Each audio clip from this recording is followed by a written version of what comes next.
welcome to the show. It's Wrestling with Entertainment, the only audio experience on the web today, the trusted choice for interviewing all your favorite wrestlers every Tuesday and Wednesday, and previewing and reviewing the latest shows on WWE, AEW, New Japan, and everything in between every Saturday on YouTube and Castbox, sponsored by Rogue Energy and Player One Coffee. I'm, of course, your host, James J., alongside Kaliko Yachts. Sorry, I was in a turkey coma for Thanksgiving for a week. Help your boy. Help your boy. I think we both was. But clearly I came out of the coma sooner than later. Obviously on Tuesday I interviewed Orza Menagerie Tinker, and on Wednesday Dom Sirius. Two incredible interviews, two people early on in their wrestling careers. So definitely go back into the archives to check out those interviews if you haven't already. Which brings us to this upcoming Tuesday and Wednesday. This Tuesday we have Fabio Marquisig, our first interview from the Philippines, finally. And Fabio is one of those guys who took the Filipino pro wrestling scene on his back, trying to make it mainstream. We talk about that. We talk about the current pro wrestling product in Philippines, Puso Pro Wrestling, the failed Manila Pro Wrestling, being Manila Pro Wrestling champion. We also talk about some of his students and that time he was on Family Feud. So a lot to talk a lot of interesting things in that one for sure. In this upcoming Wednesday we have Paradox. Somebody from our side of the country that moved to the East Coast. We talk about that. We talk about him wrestling D. Brian Kendrick. At that time he did the Too Cool dance in a Rumble. We talk about the comic book he's making, being a second generation wrestler, his mask, and a hell of a lot more. But don't take my word for it. Here are some clips now. Okay, so here's a funny thing with Ho and Southeast Asian Pro Wrestling. I think all of us here, or at least the older ones, old enough to have been personally taught by Ho. Whenever we get together, we always share and compare old man Ho stories. That's what we call him. So he's not that old, but to us, like he's a wise old man, always telling us to do things a certain way, and it's really nice. But one thing that I want people to truly understand, especially people over in the non-Asian shores, how important Ho is, because when Southeast Asia did not have pro wrestling, he was the guy who made it so that, okay, I'm going to start Hong Kong Wrestling Federation, and I'm going to help the other countries who wants to start their own. For sure. And it was cool because we're all such nervous about this wrestling thing. We didn't even have to really practice or anything. We were just, hey, you want to do this too cool spot? He goes, my friend Chubby, he goes, dude, I know the whole spot. I know the whole dance. And I'm like, bet, I'm Scotty. And then Ricky goes, wait, so am I Grandmaster Sexay? And we're like, yes, Ricky, that's you. But like, we didn't have to like do the choreography at all. We all just knew it. That's amazing that you just did that on the fly. No practice required. Yeah, no practice required for that. It was just like, hey, in this moment, play the song. And it was funny because one of the promoters was like, no, I don't think anybody's going to get it. The other promoter was like, yes, 10 out of 10. That is what we're doing. All right. And then on Wednesday the 18th, we have Shamil. On the 26th, we have John Scrutch. And then January 1st, we have Merrick Brave. The 6th anniversary is already looking up. January looking bright for wrestling entertainment as we beat this December cold. All right, I think we're ready to talk about the news. No, Kaliko? Yeah, but December cold. It's like 80 degrees out here. Well, I mean, yes, we're in California, but I mean, there has to be other places in the world that are listening that are dealing with December cold. I mean, if you're in Chicago, I feel sorry for you. If you're in the Northeast, I feel sorry for you. And that's not just because you live in the Northeast. It's the cold as well. It's just more of the cold. But at least y'all get all those Russell Cades. Shit, be happy. I mean, trade off. Yeah. I mean, you freeze your toes off, but you got wrestling, so good for you.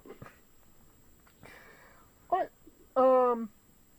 it was a great, it's a great day for wrestling, because we are wrestling with the news.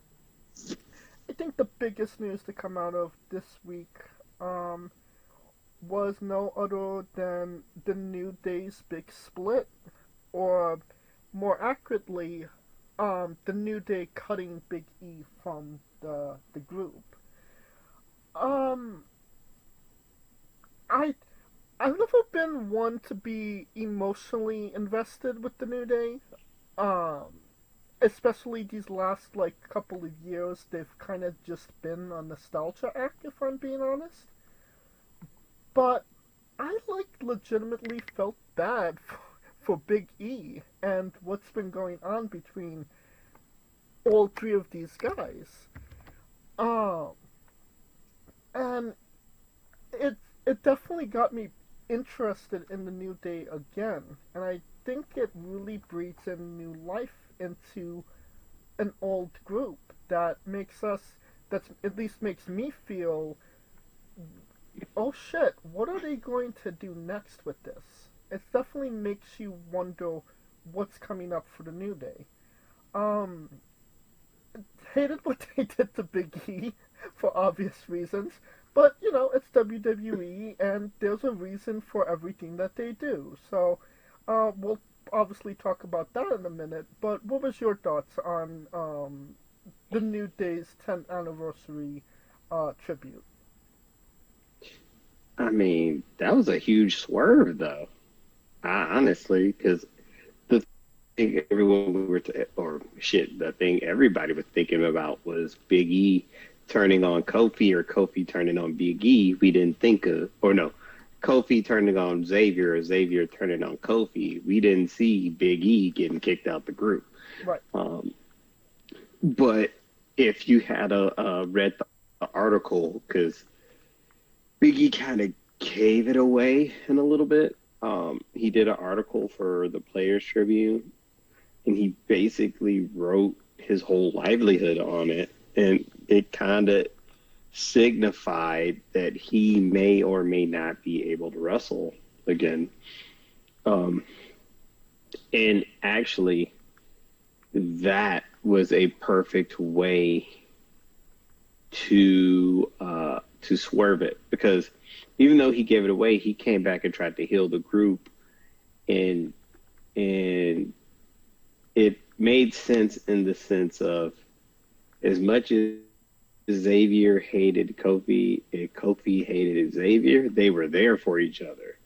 Yeah. And then you got the guy who wasn't there pop, and they're like, who the fuck are you? That's essentially what it was. It was like, where the fuck were you at? Now you come, and as much as and this is why I keep telling everybody, this is the heel turns where it's A, reasonable, and B, perspective. Because if you look at Big E's perspective, hey man, I've been trying my best to come back and get my neck going and doing whatever. And on the other side, both sides are true. That's the biggest part. Both sides are true. It's just a matter of which true you relate to emotionally. Because I can emotionally relate to Big E, to Big E, and I can emotionally relate to Xavier and Kofi. Look at them like, motherfucker, we've been here the whole time, and you ain't came and said shit to us. Too busy with your girlfriend and da-da-da-da. And makes total sense. so, so it broke Biggie off, and it gives Xavier and Kofi something to springboard upon. And who knows, it also left a door open, because if not Kofi, but if Biggie ever gets cleared, you could just pick up from there. Right. Loki, So it was a reasonable split, but it wasn't a shut door. Oh yeah.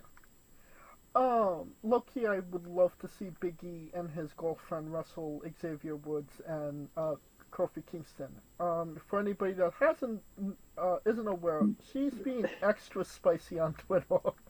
Oh no, she's petty extra spaghetti on Twitter, boy. Like, I mean, Which makes it funny, because it's like Big E is not even that petty on Twitter, but she going off, and it's like, yeah, you're Mia Yim's sister. You could tell. You could tell. You can damn well tell. Yeah. Mia Yim's sister? Yeah. Interesting. All right. That's how Biggie. If you read the article, it explain. I mean, I already knew this, but if you read the article, he explains how he met her and all of that. So that's why it's. You see what I'm saying? Yeah.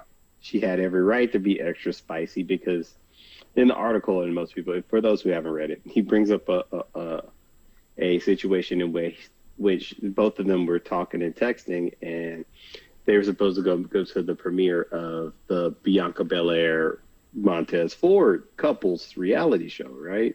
Love and Wrestling. Yeah, the premiere. So they did the premiere, and I guess Biggie told her to save a seat for her, and right when he was about to go sit next to her, Titus O'Neil was about to slide in right next to her. And Mia Yim's sister was like, "Nah, this seat's safe for somebody." So it shows it. I mean, he bore it all out, which I give him mad props for being that vulnerable. So especially about like the journey into wrestling and football from Iowa, and the representation as an African American wrestler. So I mean, it's a must read for those who need to read it, for real. Now, this does do two things. And the first one being, it does leave the door open for Big E. I mean, it's been almost 4 years, and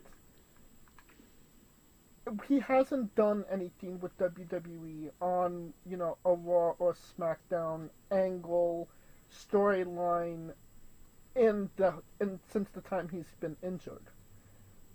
So a piece of me kind of feels, yeah, he wrote that article, maybe he said maybe he'll wrestle again, maybe he won't.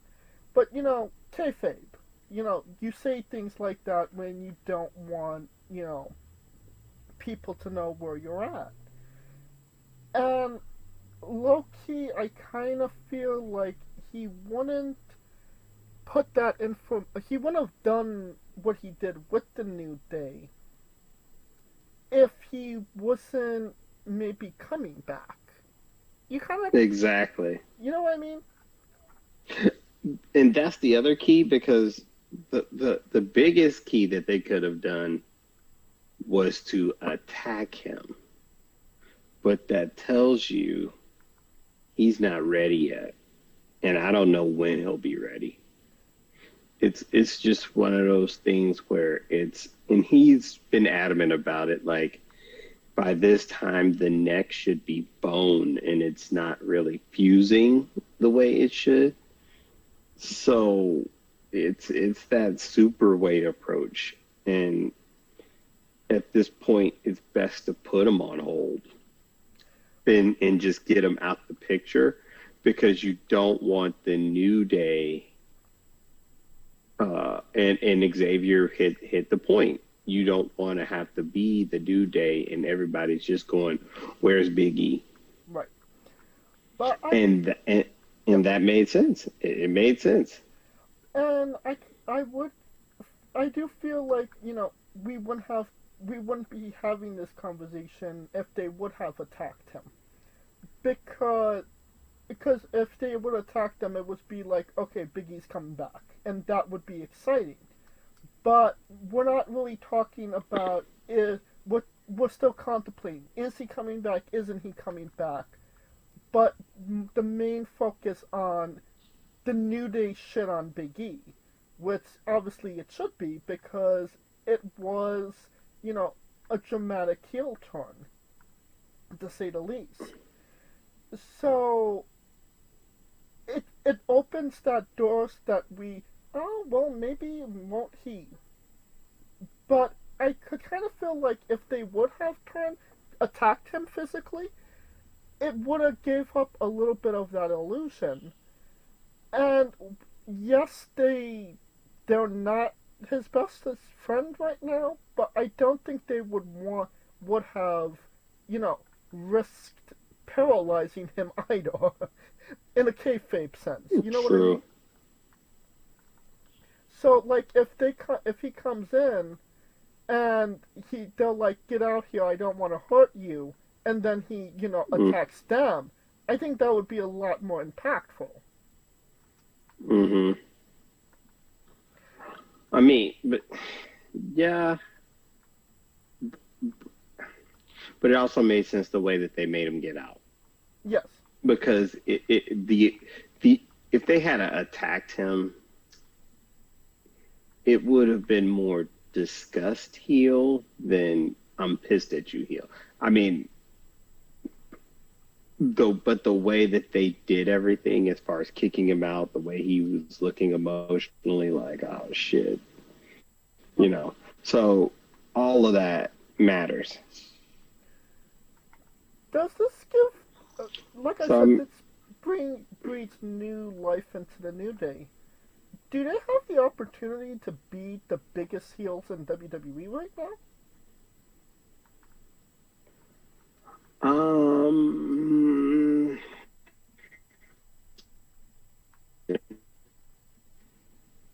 I don't think that they could be the biggest heels.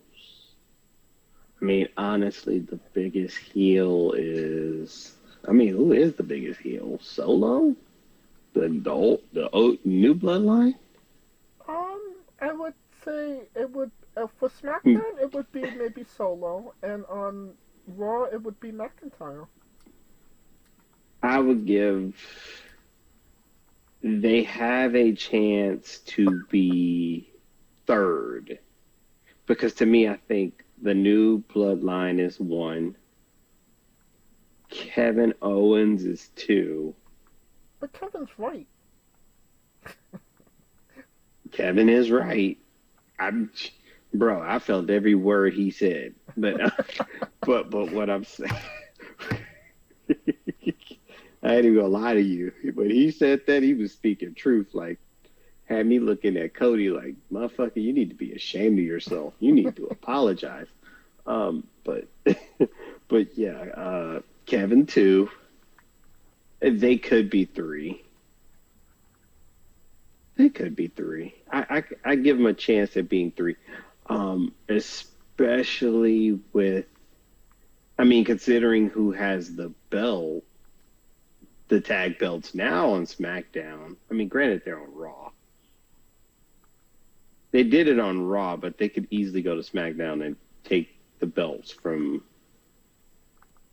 the Motor City Machine Guns. Because Because I don't see Finn in them doing it unless they're a face is going to have to beat them. So it would make sense for them to do it on SmackDown.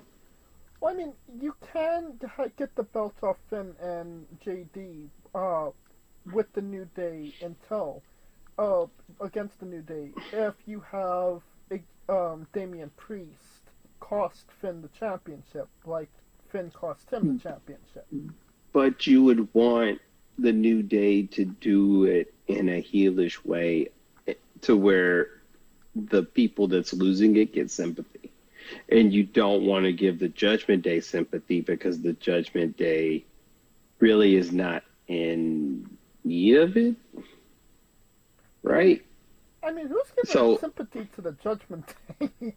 Well, that's my point, because, I mean, let's say Damien comes in. It makes sense more for Damien to, I mean, personally, I think Gunther is going to be the one to break him up because the way he's talking shit to him.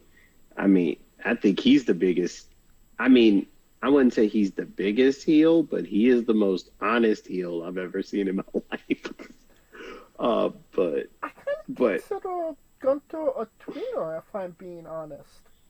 Oh no, he's not a tweener. He's not a tweener at all.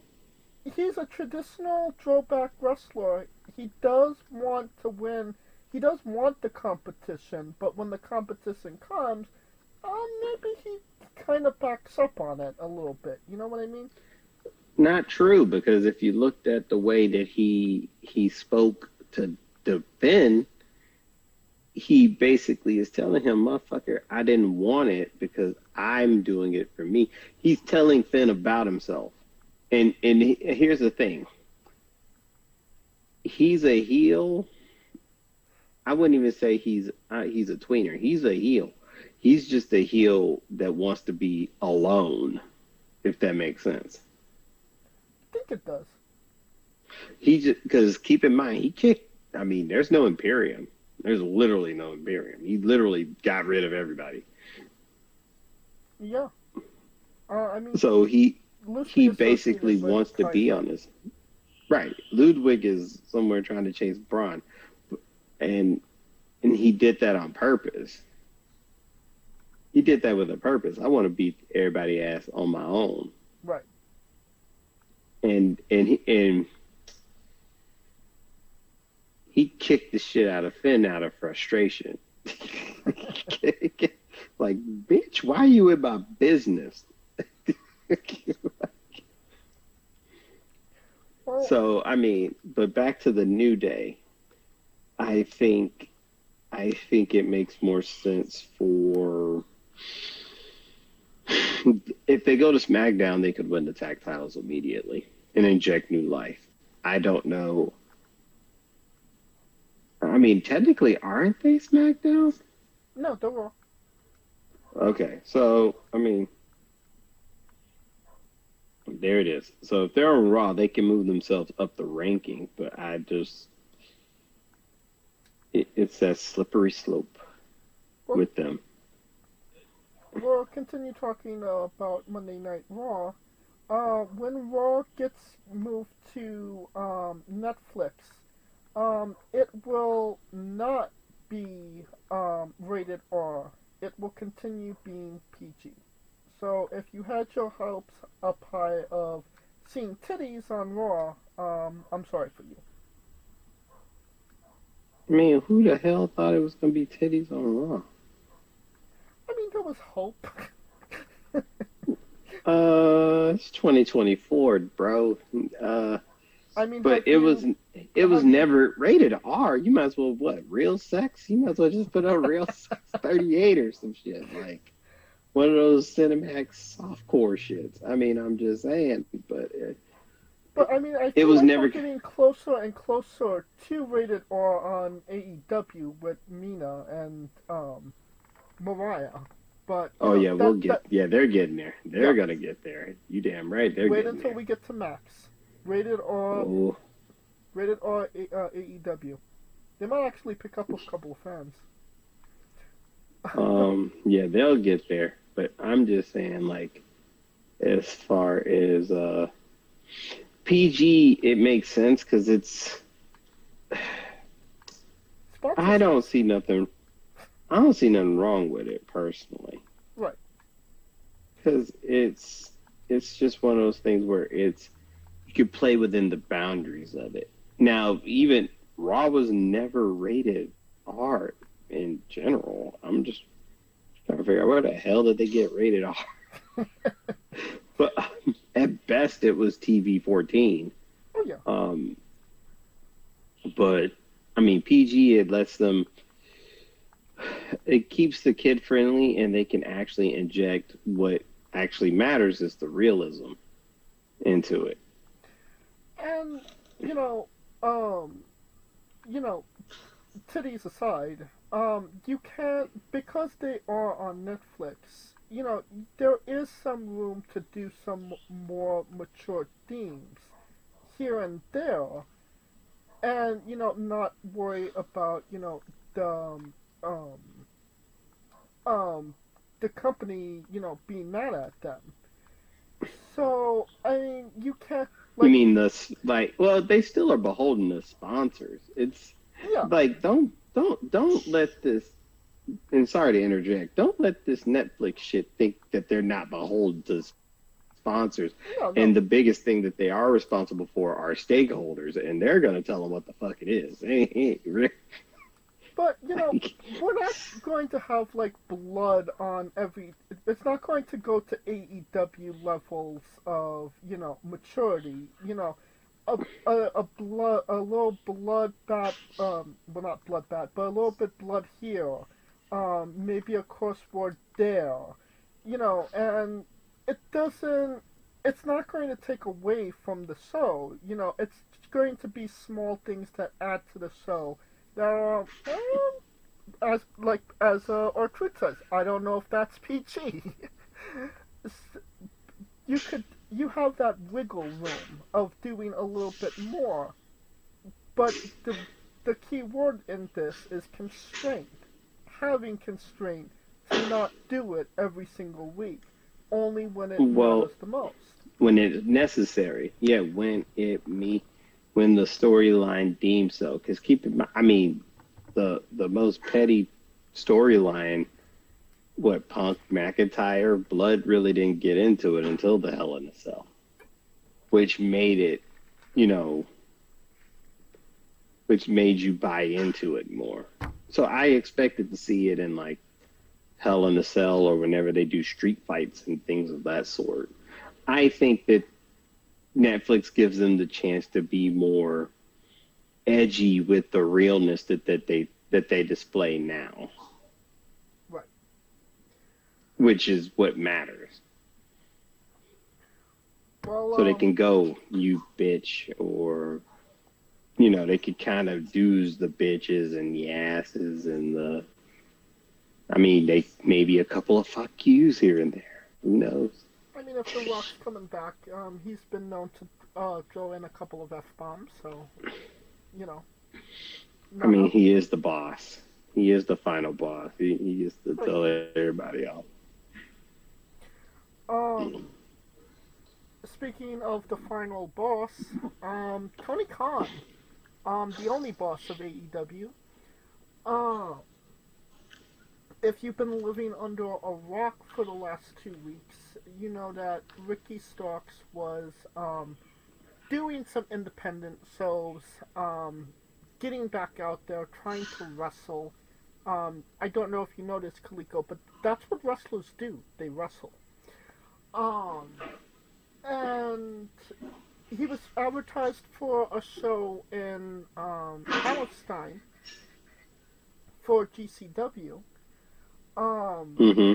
And then there were some comments made by a one big gay wrestler named Effie, and apparently those words went up Tony Khan's ass the wrong way, and he then removed he removed Ricky Starks from the GCW show. That would be impactful if John Moxley wasn't on one of those GCW shows as well. So, I don't know why Ricky Starks gets punished, but John Moxley is still, doing his John Moxley stuff. Because John Moxley is one of the right-hand people for Nick Khan at this point. Because keep in mind, when the Punk shit went down, they practically made him like the locker room guy. Right. But, what are your thoughts? Ricky Starks trying to do some stuff with GCW and his ass gets pulled. Right back. I mean, it is what it is. I mean, I think he's just buying his time, but the problem is that he even admits it. He's just itching to get back. He's been at the crib. I mean, he did the interview with Chris Van Fleet, and he's basically said he's just been at the house. Right. So he's itching to get back. It's just a matter of when he gets back. And I don't know what the beef is with them, but it seems like he's just eating the brunt of it.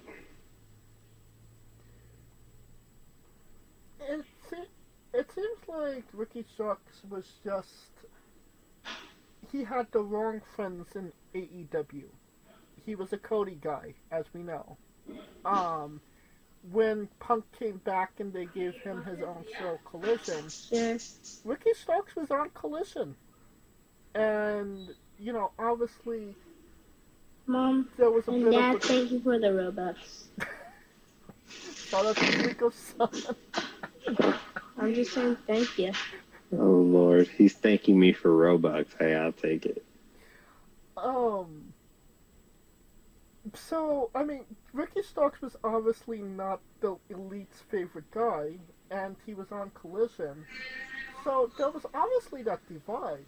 But it seems like every time there was a moment to pull the trigger on Ricky Starks, they either sent him home or shit on him.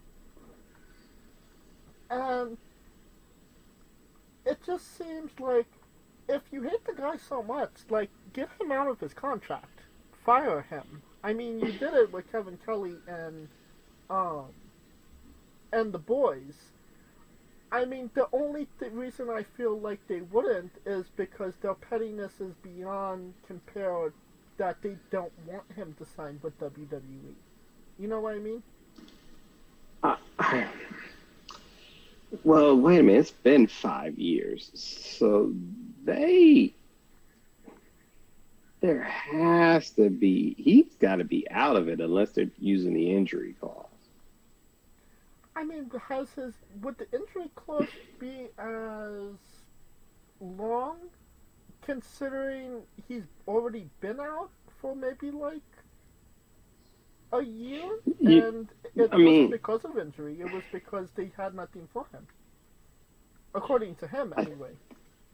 I don't know. I mean, they could have used the frozen contract clause. I mean, it's just weird that they're even, I mean, it's easier to shelve him and let him wander than, and hopefully he crashes out, which is weird. I don't know why they would do that, but I mean, if they're not going to like him, they might as well just let him go.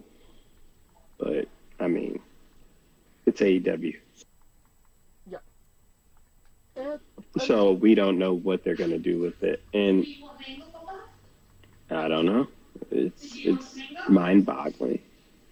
I mean, you mentioned freezing the contract because of injuries. That's what they're doing to Ray Phoenix of Penta and Ray. They froze his contract, so Penta's a free man. He could leave I believe he already left. But Ray is beholden to the contract because he missed so much time because he got hurt. Yeah. And they're not using him they said that they have no plans of using Ray Phoenix as of now. So you can work, but they're not letting you work. So you just have to wait until your contract runs out. That kind of has to be illegal, right? No, I mean, it's just beholden to the term of the contract. It's just one of those things where that's a common practice because it's like, I mean, it's common practice in wrestling. I don't know if it's that common like in the NBA or the NFL, because when you're hurt, you're just hurt. It is what it is. And that time just counts. But here they can use that because it's almost like, because in wrestling you have to fulfill a certain amount of dates. Right. So that's where it kind of screws them over. Because it's like, oh, well, you need to fulfill X, and you're not fulfilling X. So therefore, since you're not filling those, due to your injury, we're freezing it. So that way it's no harm, no foul. But he's healthy enough to compete now. So, I mean, they're not allowing him to fill those dates because they don't want him on the show. Because they don't want him to get star power on his way out the door. Yeah. That's a common practice. I mean, you could do what, if you're petty beyond all belief, then, I mean, you could just make him a jobber for the next 6 months.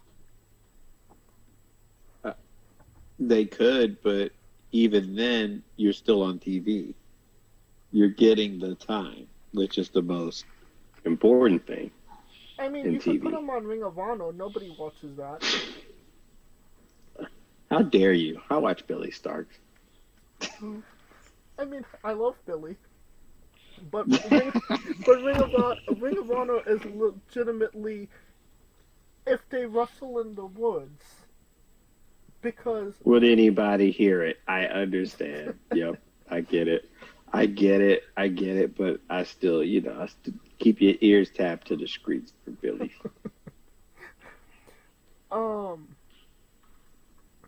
That brings us to the heat between GCW and AEW.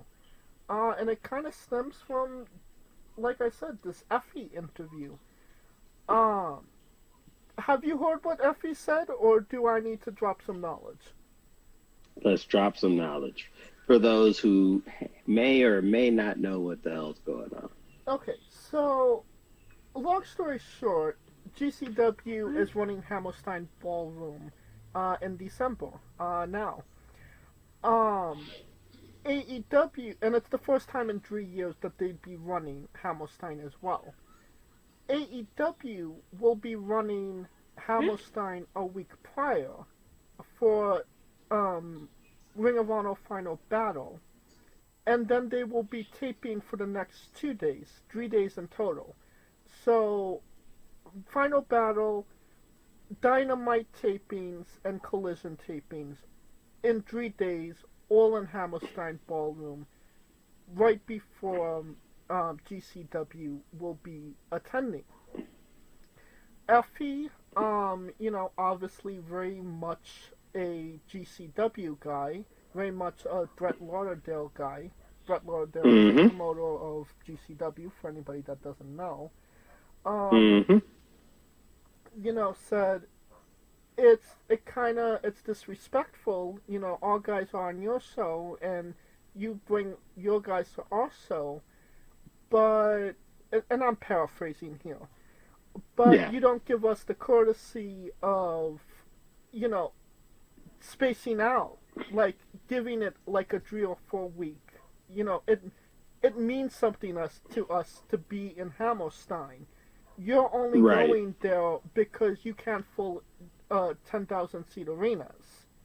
Ooh. You're downsizing. Damn. And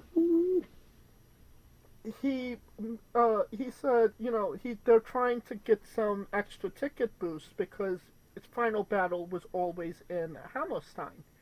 But he also made the claim, it's not the same Ring of Honor. These are basically the AEW Dark guys that are the Ring of Honor guys now. He said no shade to the guys, but they're not selling tickets. And this was one of the big shots. He said GCW is successful. They're making money doing what they're doing. And yes, he's aware that they're running a lot smaller arenas, smaller venues, they are making money off of these shows because Hmm. a GCW can't run on a $40 million deficit like AEW is. Apparently AEW is running on a $40 million deficit. I think a lot of Jesus. that's from Put their whole business on the screen.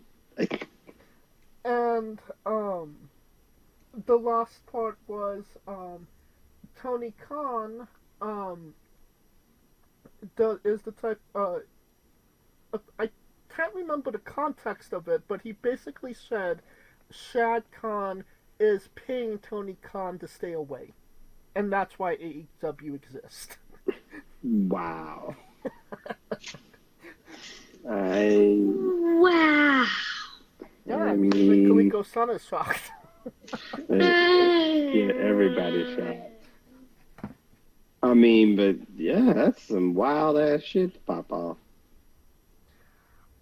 um, not really I wouldn't necessarily say I'm a fan of the wrestler of Effie, but he does make a lot of great points. I mean, a broken clock is right twice a day, right? Yeah.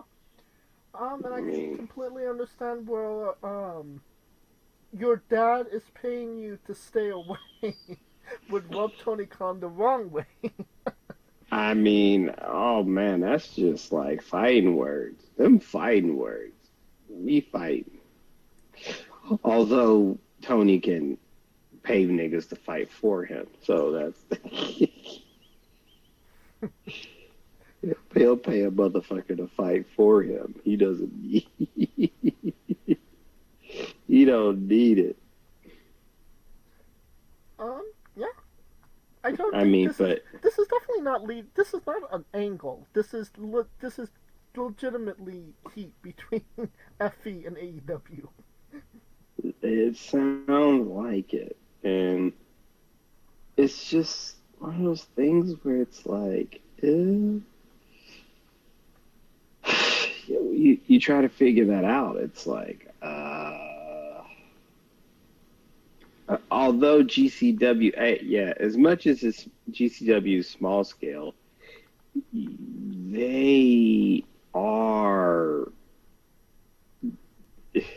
they have a cult. Yes. They do have that. If you can't say they have nothing else, they got a goddamn following. Would you say that a good portion of AEW fans or GCW fans? That's a good question because of the simple fact that usually AEW tends to lean more to anti WWE, if that makes sense. Yeah, no, I understand what you mean. I mean, it just seems like it just, I don't know. I don't see the crossover. I can't see it. It's just because GCW, that means you're loving it for the violence. In AEW, you would think it would cross over, but I wouldn't see it as so. Well, I mean, whatever. But a lot of those people are there and back, so it's a crossover thing. But I could also see people who go to GCW because the tickets are reasonable. Are tickets reasonable? I mean, they got to be more reasonable than AEW. I mean, they're definitely more reasonable than WWE at this point. Shit, what ticket isn't reasonable then? Shit. Right. Name a ticket that ain't reasonable. But like you said, GCW has, a cult following.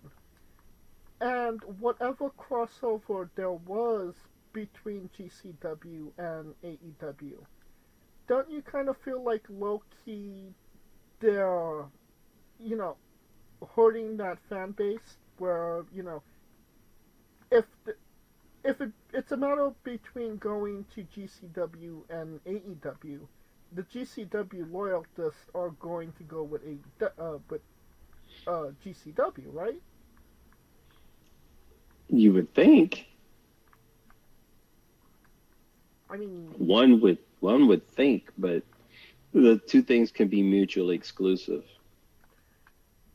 and you But definitely don't want to step on the toes of the people that are helping you. Even Effie said they were running center stage in Georgia. Um, TNA was going to be in um, that arena prior to them, and they literally reached out to GCW and said, we're running this venue. Nobody could be in this venue at least 3 to 4 weeks before or after we run it. They and he said, they gave us that courtesy. It's common courtesy to be respectful that way. And AEW did not have that same courtesy with them. Do you think it's just because Tony Khan doesn't know proper pro wrestling etiquette that he's offending these people? you can say that, but the problem is he has people that are around him who does know it. So Does he it's though? either he's minimum Mox, Mox, Big Show. They have some people who know about etiquette. Come on, man. Um, At least indie cats that know. I would say okay, maybe Marks, but Big Show was went from WCW to WWE. He only knows the good life. While that may be true, there's more than enough indie cats that are there to help him along that way. If not, at least like the Bucks, Darby Allin, Daniel Bryan, Cesaro. Well, I mean, you would think he would listen to them if they're talking to him, but it Yeah, doesn't seem like they are. So it kind of goes, information's not yeah. information's not crossing over. Well, speaking of information not crossing over, AEW Grand Slam in Australia was such a big success that they went from a 50,000 seat arena to a 13,000 seat arena. They couldn't sell enough tickets, so they downsized the arena so they could get a decent amount of people in there without it looking like complete shit. Uh, One might say they should have done this prior to the event. Obviously, the Australians were not clamoring for AEW as much as maybe the English was back with All Out or All In or whatever one was in Wembley. So, would you call that a win or a loss for AEW that they had enough sense in their head to say we're not selling tickets to this event, let's downsize? I mean, I would say yes. I mean, would you call it a win or a loss? I would call it, it's kind of both, because as much as they're not getting the seats that they want, at least the show is still going on in Australia. So it shows that there is some demand, just not a big demand that they thought it would be. It's a tall task to ask people to come to Australia in February after the holidays, because we all know what the holidays is. There's Black Friday shit, there's Christmas shit, there's New Year's shit, and then you go into Australia. Man, that's a push. And then that's not even going into Mania season and Toronto Elimination Chamber, and it's a lot going down. So people are making choices. Definitely. It makes you wonder. All In is in a stadium in Texas in September, I want to say. Does that get downsized to an arena? If it's in Arlington, I don't think so. We're definitely gonna have to check those tickets when they go on sale. Maybe they're already on sale. Who knows? Probably. I don't think they're there yet. They'll probably get there in about a month or two. So, Well, I but might say, obviously WWE is hot right now. People are going with that. That's why, tickets are exploding for WWE, sales, yada yada. Um, and it's just not, that time for AEW. Well, on the opposite end of that spectrum, TNA, they have decided to run larger buildings in the upcoming year. They're going to be doing 1,500 seat arenas. I want to say maybe 2,000 seat arenas.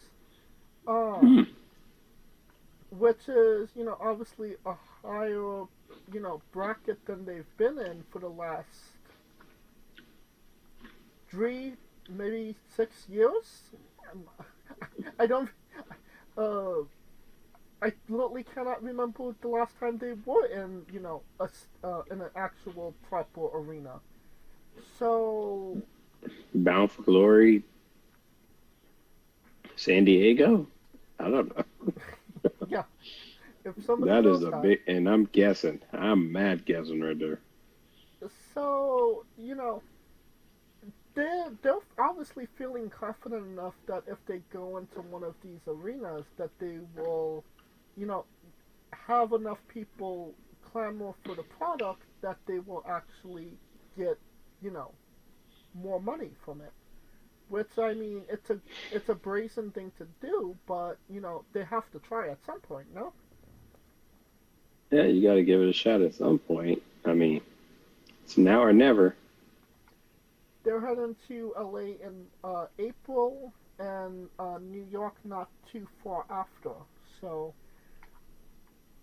I am generally curious. Tickets go on sale on December 20th. So I am generally curious to see how that's going to go. Or are they going to get what they need to continue this trend? Or will it just be an all-filled experiment? I hope not. I hope that they're able to succeed. But it is TNA, right? I mean, it's the promotion that we swore that was supposed to die for 10 years.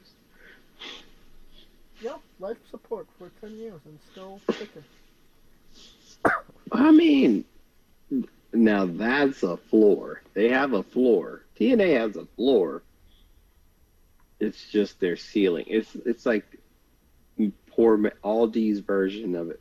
I can't even say Aldi's version. It's just a notch below AEW. They have a floor, and there's ticking upwards. It's just going to be interesting with all the talent that are leaving there.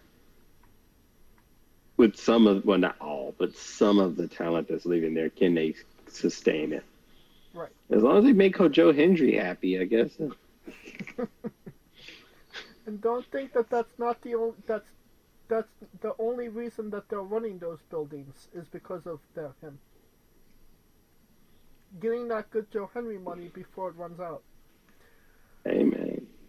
Should have put the belt on them if they wanted that. Oh yeah. 10-year title run, Joe Hendry. I mean his contract's coming up sooner rather than later, so I. Ooh, he about to. He'd be like, well, how much Moose making? Triple that. No, it's I low key I kind of feel it's like fuck this shit, I'm out. You think so? I think so. That is. Ooh. You find more value in a WWE mid carder than a TNA original. Fuck you. I mean, but it's Dolph Ziggler. I mean, he was not a. How dare you, sir?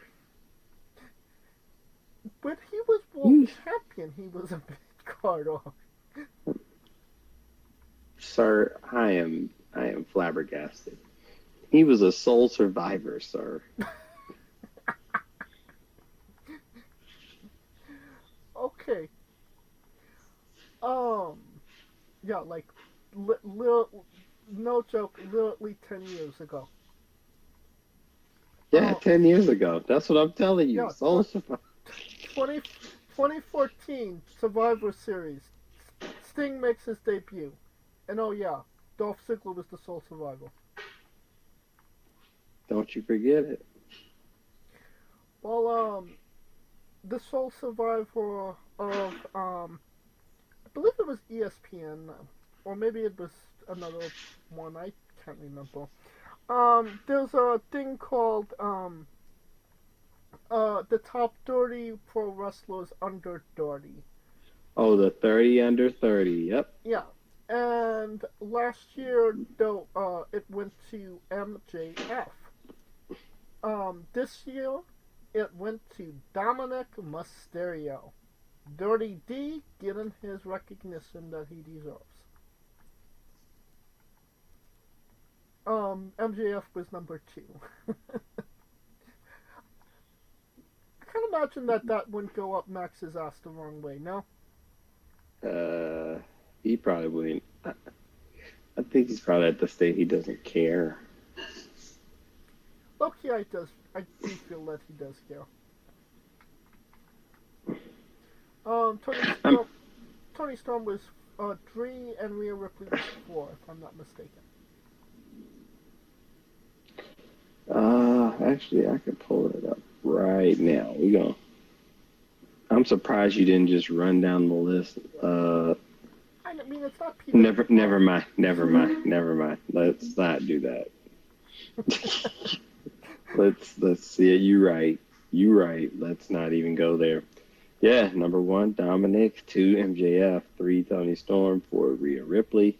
5, Mariah May. 6, Konosuke Takashita. 7, Jack Perry. 8, Kyle Fletcher. 9, Daniel Garcia.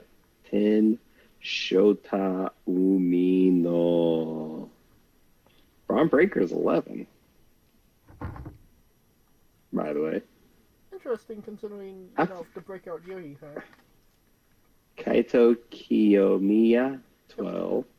El Hijo del Vikingo, 13.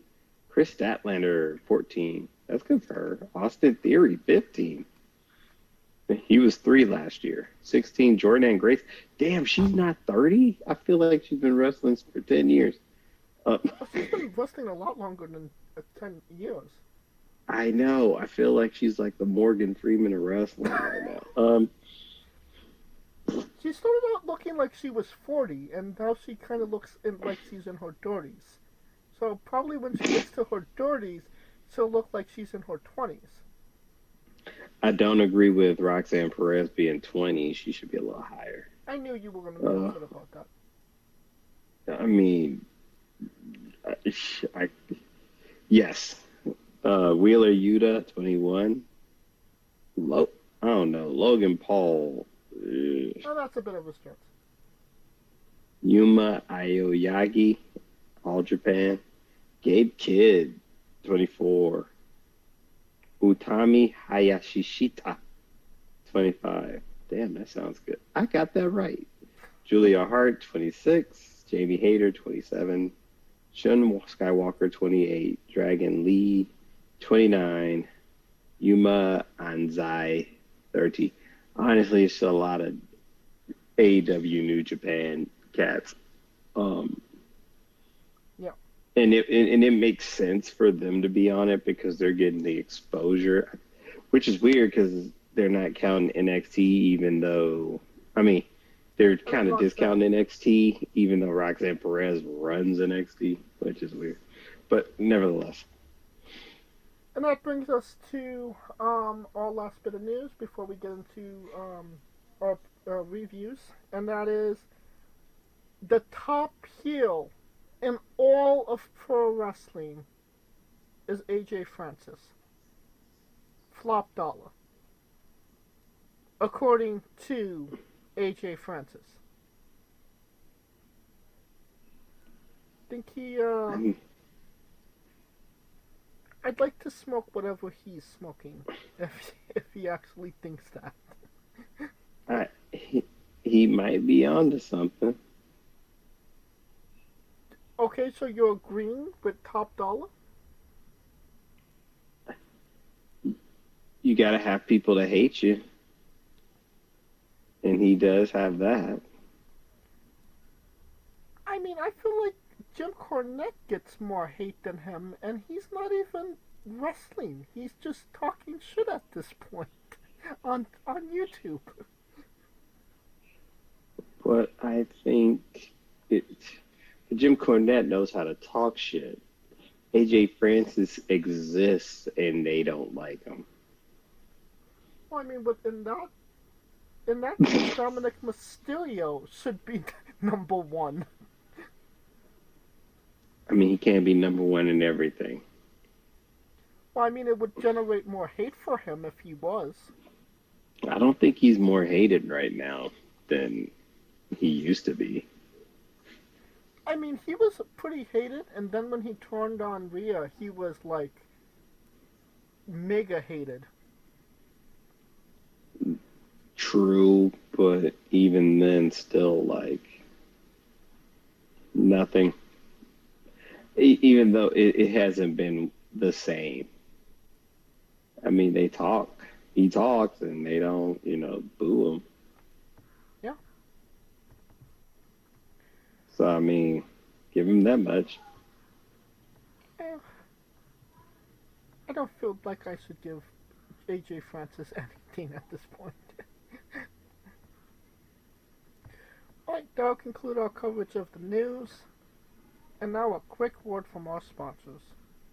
So, Rogue Energy, the only gaming drink company in the world with 4 unique product lines to suit your task at hand, whether it be juices, shakes, smoothies, and everything else in between. Their low-calorie, no-sugar energy formula is the perfect alternative to sugar-filled canned energy drinks and sodas. Their extreme formula provides the most energy, focus, and sports performance possible. Their hydration line offers focus, ingredients without the added caffeine. Drink it anytime you're thirsty. And their shake formula is so delicious.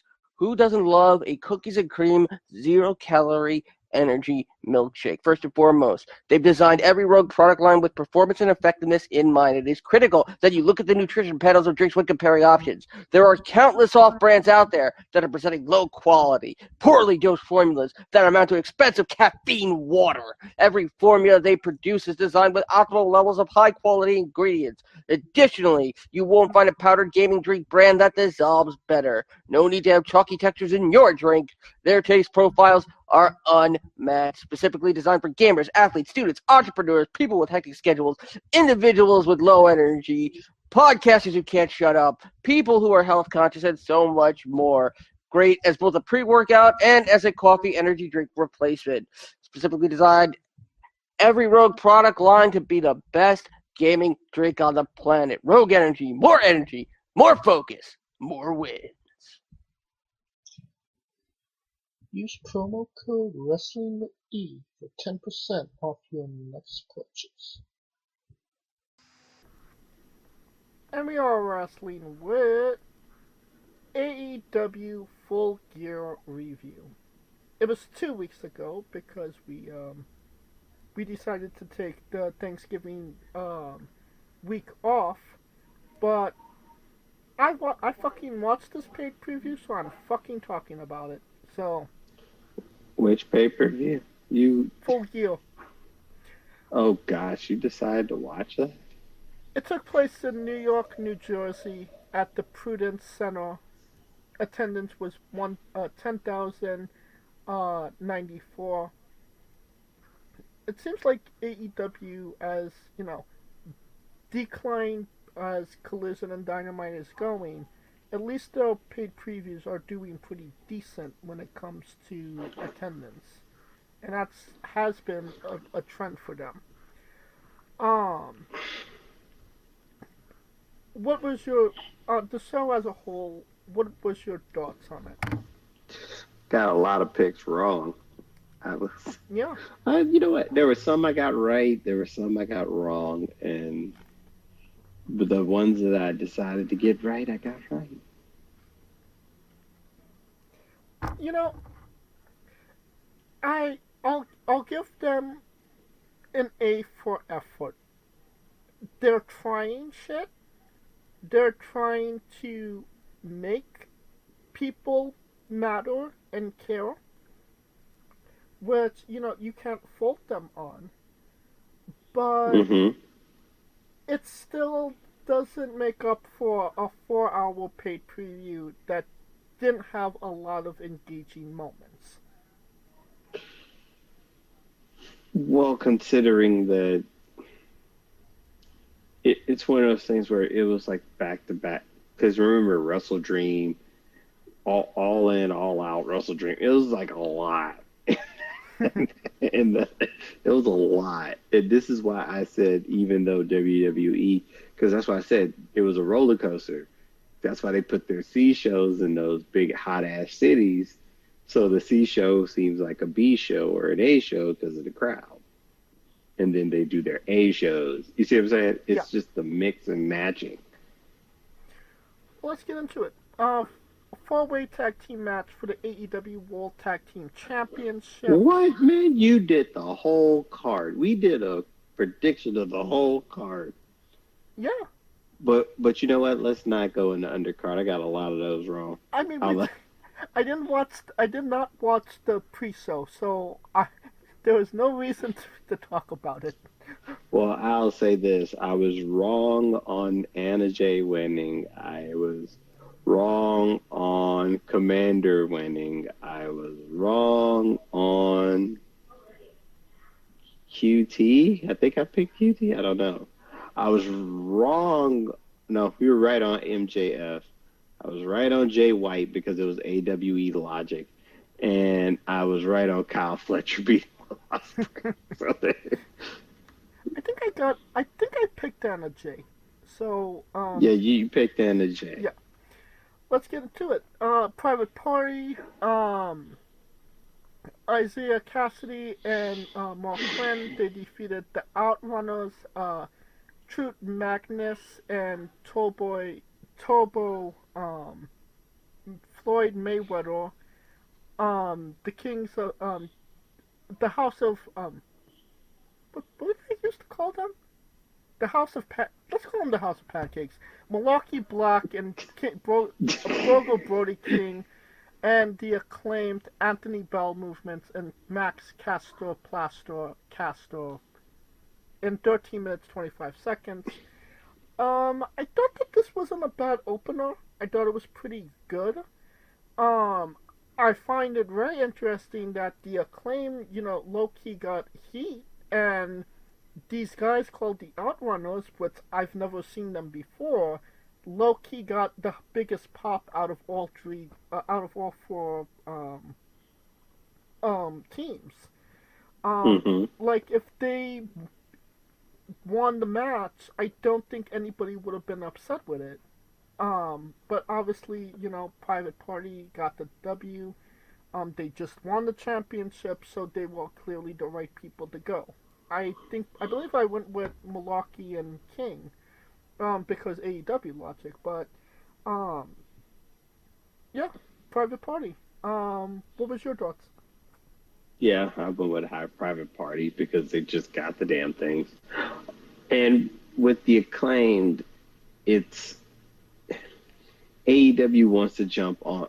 Well, I will say this: AEW fans ride one wave until that wave becomes like super popular, and then they try to find the next one. It's kind of like a underground grunge rock band. Once they get big, they feel like, oh, you've changed, type shit, which I don't get, but oh well.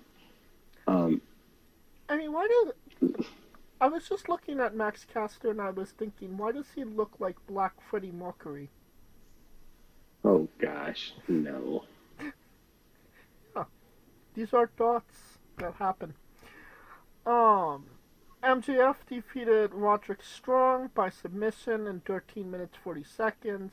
I don't think anybody didn't think that this was gonna happen. Yeah, Pretty no mid, shit. pretty basic. Adam Cole made the save after they already broke fucking Roderick Strong's arm.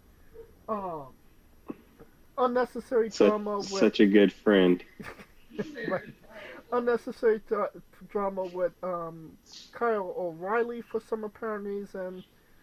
Um, a lot of convolutedness for the sake of convolutedness. Yeah. Kaliko? Pretty much. I mean, it's weird that the heel is like running through the I don't get it. Okay, so the heel is running through the face group like the face group is running through the heel, if that makes sense. Right. And it yeah. throws me off. It throws me off. Going back to the tag team match, how many stars you give that one? Good opener, a solid 3. I give him a solid 3. I give it a solid 3 too. MJF Roderick Strong, how many stars? I mean, who didn't see that coming? 2.5, yeah. I agree as well. Are we doing what did Uncle Dave say? Ooh. Let's go there. Let's go there. See, I knew you were wanting it. I knew you were wanting it. Just not see, look at that. It is another time for yes, that rating. He even did the pre-shows, but we'll let you slide off. All right. So, how many stars you think they gave the opener? 3 and 7/5, 5/5. Nope. 3.5. Nope. 3.25. Nah. All right, what was it? 2.25. Huh? Gave Private Party 2.25. It's because they're black. That's why I get it. It's racist. MJF and Roderick got 3.5. Nah. 4. Heavens no. 3.25. Nah. All right. Solid 3. Solid 3. Solid 3. Interesting. All right, I'm sensing a trend here. Okay. All right. That brings us to the AEW That Bitch Show Championships. Mercedes Monet versus defeated Chris Statlander in 20 minutes and 19 minutes and 25 seconds, I should say. Low key, this was Mercedes' best match that she's had in AEW at this point. That being said, it was way too fucking long. I mean, that, and have you seen the video of nobody reacting to her coming out? It was just, I'm like, wow. Just, wow. And that was just cold. That's cold-blooded. And the ironic part is, if she would come back to WWE, people's brains would explode because they'd be so happy to see her. But, you know. I mean, considering the circumstances in which she comes back, yeah. But like I said. Yeah. I mean, it is what it is. I mean, it was our best match. Chris brings out some people. I will say that. But it felt like Chris is a heel. Chris is I mean, is she a heel? Well, I mean, she left Stokely, apparently, so she's not a heel, I don't think, anymore. Wait a minute. So they did all that shit with her and Willow to be a heel just to leave Stokely and... Gone the error of her ways. What? Mm-hmm. This is a fucking anime. What is it? Anime Elite Wrestling? Like, what the fuck is this shit? Last week's villain is this week's friend. No shit. Um. So yeah, I felt like the match was pretty solid, but it was just way too long. But what say you? I mean, they're gonna make it long. All that fucking money they're paying her. How many stars do you give this one?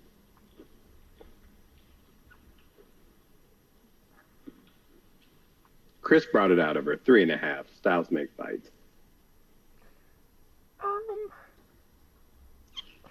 Do I want to? I really don't want to give it 3.5. So 3.25. Oh, well, time to see what Uncle Dave says. 2.5. Oh, hell no. This is his baby. 3.5. Nope. 3.25. No, sir. All right, tell me. 4.5 stars. 4.5 stars. Shit. Okay. That's what I said. I was like, oh, shit, man. Yeah, usually he sits on Mercedes. So. Alright, It's AEW. When is he? I mean, no, let me scratch that. To be fair, he gave Anna Jay a 1.25 stars. So I guess he's a little bit more. he's biased. I guess he's keeping it real, quote unquote. So then we have Jay White. He defeated Pornstar's Page in 19 minutes and 55 seconds. This was a rerun from the last paid preview, so I opted to skip it. What say you? Well, just duh. I mean, no shit. It was practically, but Russell Dream. You might as well just say to be continued on the match. Yeah. Well, they might as well wrote to be continued, but You get it is what it is. You get that good to be continued and then do do do do do do do do. Oh, I'm talking about like the little. We'll be right back. They may as well. Basically, they took a 1 month commercial break and just returned back. A 1 month commercial break. Wow. I mean, that's what they might. Am I wrong on that? No. I would say so, yeah. But I was thinking more of like the JoJo's Bizarre Adventure to be continued. If you know what that is. Oh no. Oh yeah, I know what you mean, but that ain't what I thought. It went deeper than that for me, sir. I give this one 2 fast forward bars. What say you? I mean, could we go 4 fast forward bars? We absolutely can. Oh, there we go. So what do you think Uncle Dave gave the continuation of another match? 4.25. Damn, on the money. Look at you. Alright. The first one I actually got. Look at you. Look at Big Bang Cake over here. Alright. Now we have Kyle Flatulence defeating Will Ospreay in 24 minutes and 15 seconds. Low key, I appreciate what they tried to do here. They're trying to do something with Kyle. I think the porno star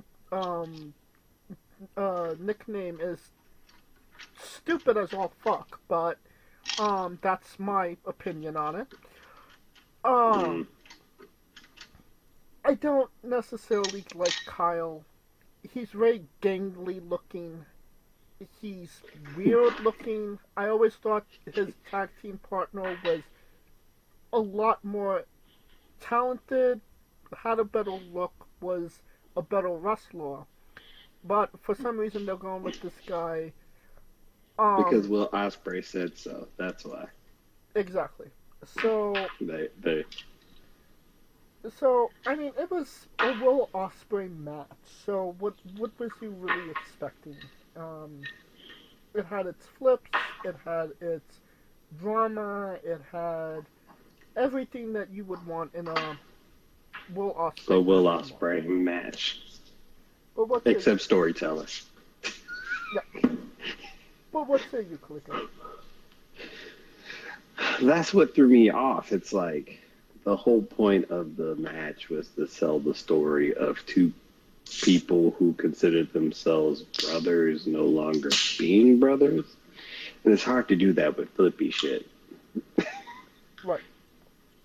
It's mad hard to do with flippy shit. So it's, you know, but I will give, no, let me scratch that. Not no but. And I give AEW credit because at least the right motherfucker won.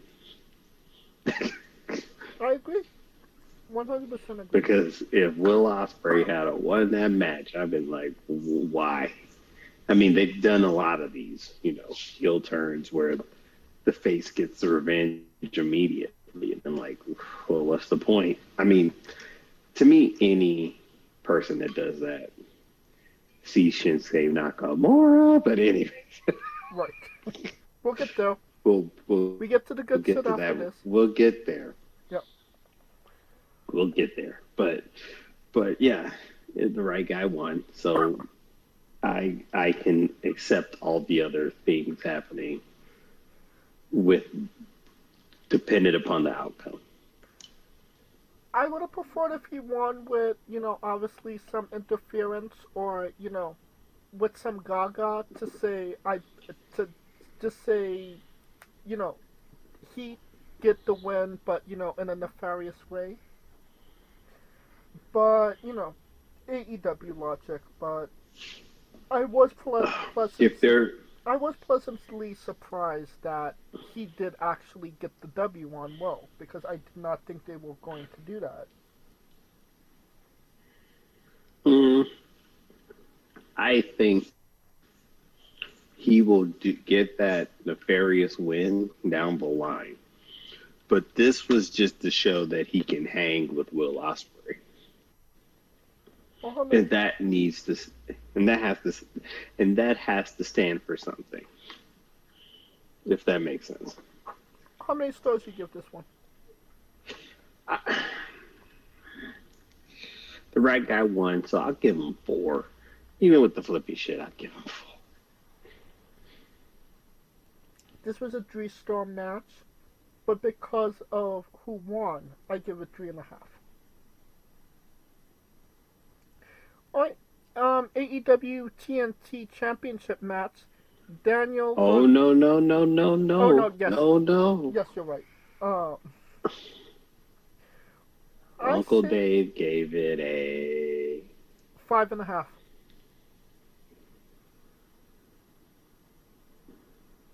Shit, but you're close. 5.25. 5.25. Yeah. Whatever. I had to double check it. I was like, oh shit, this must Yeah, whatever. on the money right now. Whatever the number is, times it by 2, and that's Dave's rating. Will Ospreay rating. Yeah. Alright, Cherry Garcia defeated Jack Perry the Platypus by submission in 18 minutes 25 seconds. Not the best of matches, I'll be honest. True. It was definitely, the crowd was not necessarily as into it as they could have been.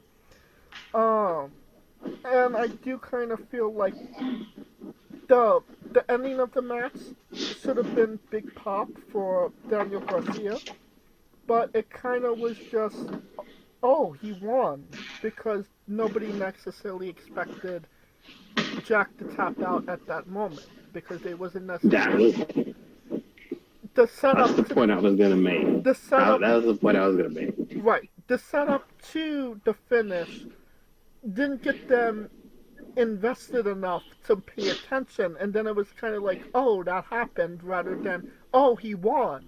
You know what I mean? Yeah, it went from it wasn't like, oh, he won. It was like, oh, he won. Right. Like two different, like, oh, he won. Like, oh shit. So yeah. But I do feel like Daniel winning, they're trying something, and maybe it'll work, maybe it won't. Who knows? Well, the point. I mean, when we did the review, that was my biggest question was, now with the Bucks gone, where does Jack go from here? Because they're gone till whenever, right? And the only reason he really had the belt was because of the Bucks. Right. So it made sense that, like, without his main source, Right. he loses it. But I didn't expect it to happen like that, and in that short of a time for the match. Considering he's on our 30 under 30 at number 7 and shit. Was Garcia on that list? I don't think he was. He is on that list. Yeah, but he was later. Oh no. Jack Perry, the 30 under 30? He was 7th, but Daniel Garcia. Yep. What number? 7 is Jack. 7 is Jack Perry. Yeah. And what number? Dan Garcia is 9. 9. Okay. So just switch those two numbers and you're good to go. There you go. Flip them. How many stars you give this one? 2.5 because I didn't see that shit coming. The match was like 8 minutes long. It's like, It was 18 you know what I mean? minutes. 18 minutes, my bad. 18. Yeah. 18, but it felt like they didn't get all that they could have got out of it, so I'm expecting a rematch to put in more work. Well, I give it. This was a 2.5 star match. No, this was a 2-star match, but I'll give it 2.5 because of who won. So. Alright. That brings us to the AEW International Championship match. No, that brings us to the Uncle Belter raid. Thank you for reminding me. 4.25. Even he had to keep this one real.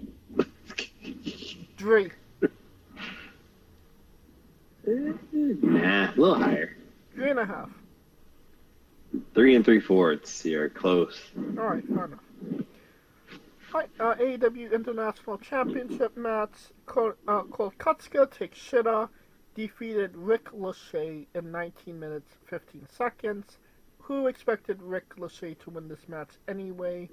The crowd was basically dead. He did some flippy shit. Takeshita took advantage, got the W. No heat, no interest from the crowd whatsoever.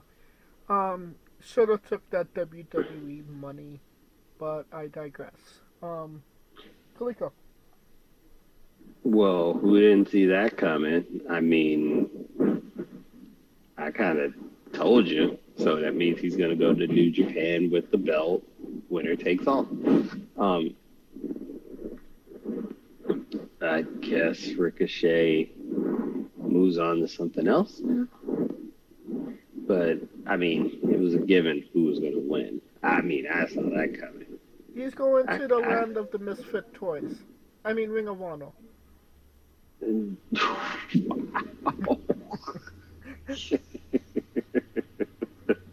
So he's going to be with Sid? Yeah. And that Oh, elf that wants to God. be a dentist. You just got there. You already in the Misfits? How many stars do you give this one? 3, because I knew what the hell was going to happen. I mean, this match didn't even need to be on the card, to be quite honest. Because the problem was that New Japan, if the New Japan stipulation match wasn't there for Wrestle Kingdom, I probably would have been more invested. But when that came out first, I'm like, ain't no fucking ways. Because that would take all the build up from New Japan. I mean, even that, I wouldn't necessarily have gotten invested because Konosuke literally just won it a month ago. They were not going to drop the championship to Ricochet after he won it a month ago. You know what I mean? That was, I mean, you can make that point, but I'm just thinking of the down the line part because that's what What? New Japan, like, you better not fucking lose. Like, fuck you mean? Shit, I built my whole Wrestle Kingdom card from that belt. How dare Shit. So, yeah, it really didn't need to be on the card, but hey, put it on there anyway.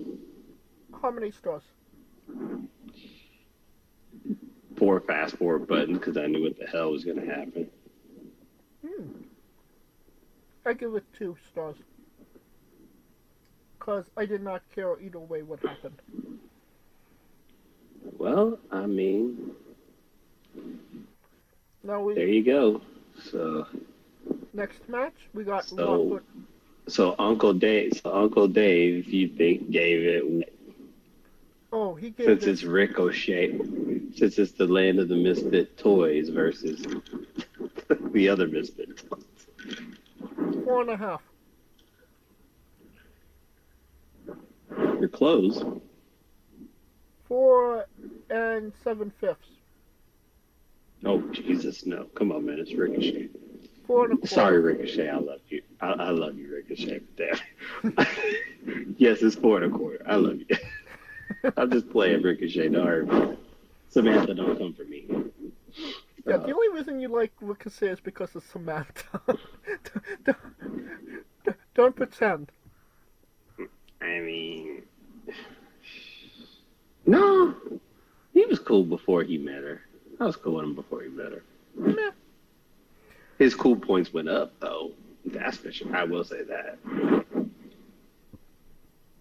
Well, let's talk about the next match. Robert Lashley defeated Swivel Strickland in 13 You mean that funeral? You mean that funeral that happened? You mean the funeral that happened? I That felt like murder?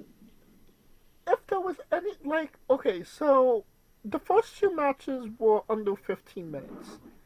Then we have Mercedes. The Mercedes match was 19 minutes. Jay White match 19 minutes. Kyle match was 4 minutes. Daniel's match was 18. The match before this was 19. This only gets 13 minutes. And I mean, this match should have had maybe a little bit more time to breathe, to kind of tell a story. I mean, though the story was kind of there, I just didn't feel like they executed it as good as they could have. You know what I mean? Well, it's the black wrestlers. What you expect? They get no damn time. How dare they? I mean, the How right person dare- won, but they could have got there a lot better. Mm-hmm. What say you? I mean, it's just, it's one of those things where it's like,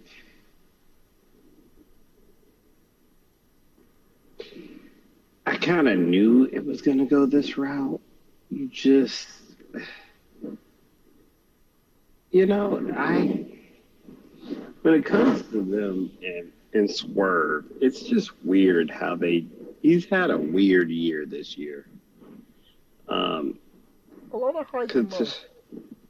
It's a highs and lows thing with him, and like I told you, this was the black on black crime I was expecting. But even with that, the right guy won. It's just that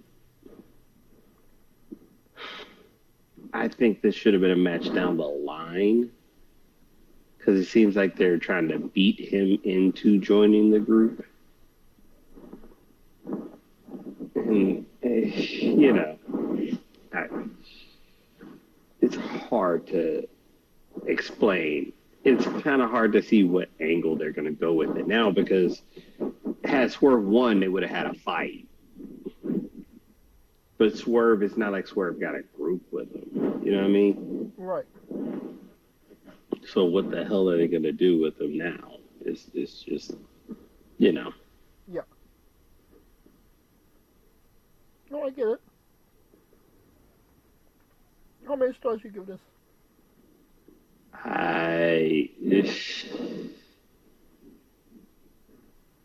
3, because it should have been on Cops. Bad boys, Because the way that, you know what I mean? Do when we come for you. True that. I give it 3 as well.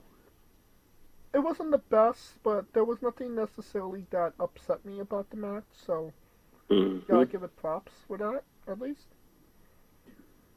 Alright, Uncle Dave. Uncle Dave. 4. Nope. 3.5? You're playing with it. You're getting there. 3.25. 3 3/4. 3/4. Like That 7.5 gets you, man. it does.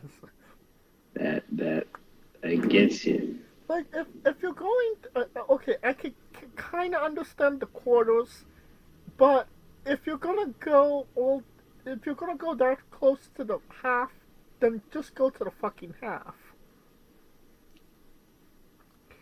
Mm-hmm. Alright, and that brings us to the main event, the last match, the thing nobody wanted to see, AEW World Championship match.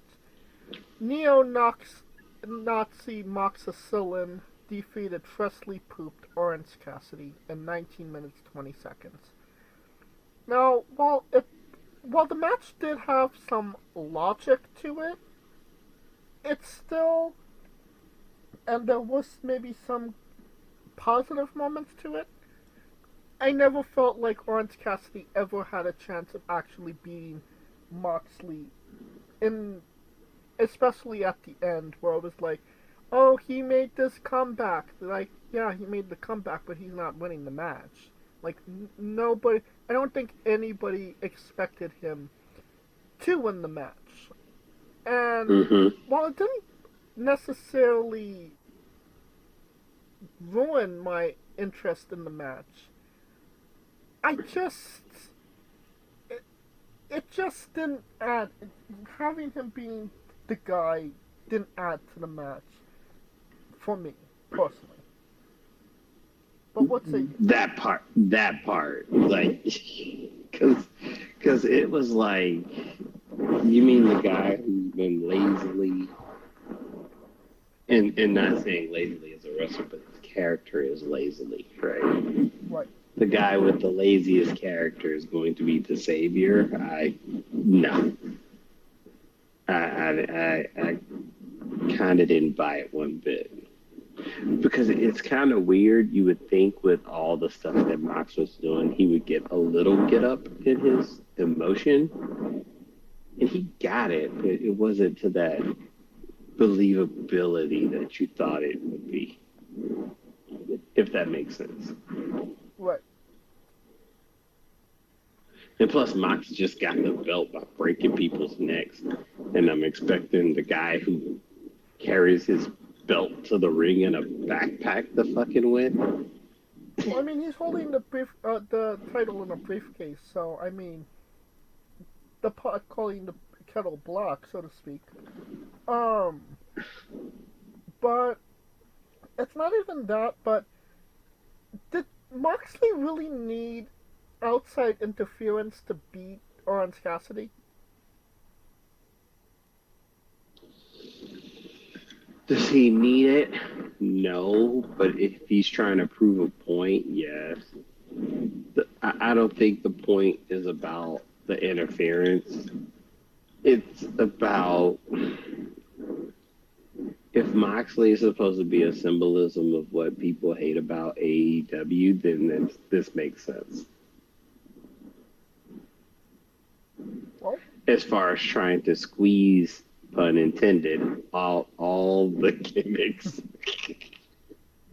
squeeze the gimmicky motherfuckers out of here. well, I definitely hate John Moxley. So in return, I must hate AEW as well. How many stars I do you mean, give this? Oh no, what was you gonna say?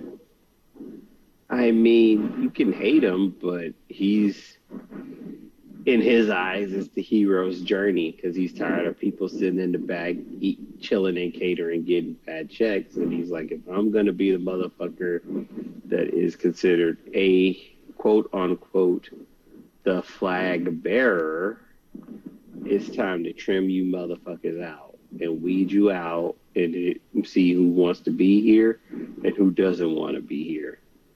And if you don't want to be here, we will be rid of you. I mean, It's almost kind of like he's the HR that wants to fire everybody for Tony, if that makes sense. well, I mean, with that logic, they should do a home invasion angle on Ricky Starks and send his ass to WWE like everybody wants him to. I mean, let's not go that far. Come on. How many stars do you give this?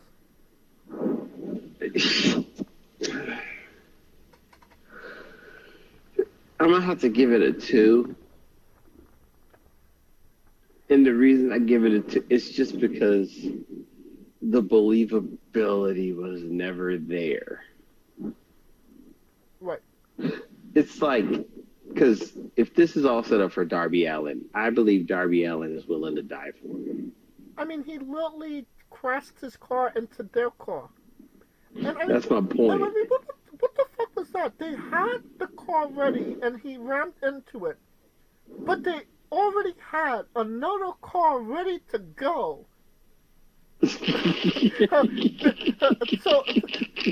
so like Moxley was like, yeah, we need an extra car just in case somebody hits into our other car. If that's the case, that's great fucking planning. But it just didn't run out of nowhere. Bro, hell had a backup. You gotta give him that much. But Darby Allin did more in crashing into that car than Orange Cassidy did in that storyline. 100% agree. Because it just because now it's believable.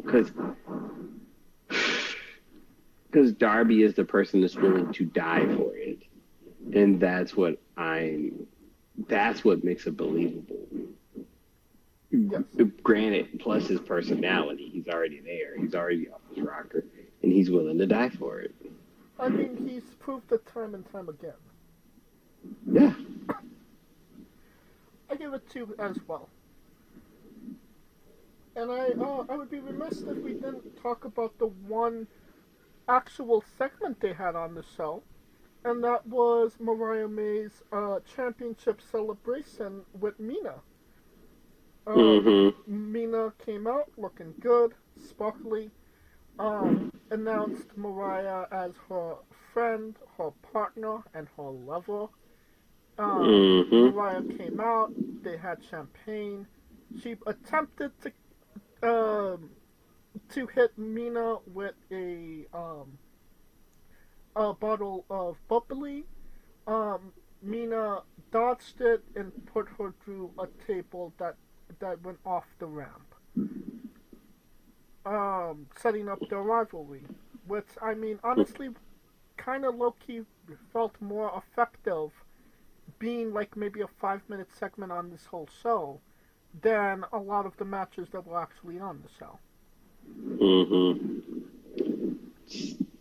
I guess we'll get into why she did it. Because she's the backstabber now. That's her stick. Oh, Mariah made the Carlito of the Yeah. I spit in the face. I mean, either way, I'm giving the segment 5 stars. Shit, you're giving it the highest rating of your day.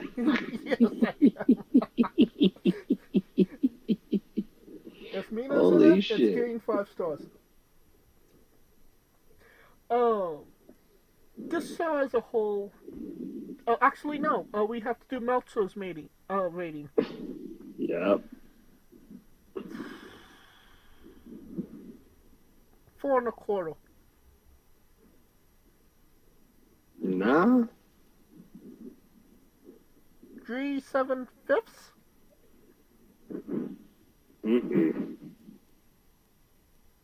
3.5. Solid 4. 4. Huh. Interesting. Alright. The show as a whole. Thumbs up, thumbs down, thumbs in the middle.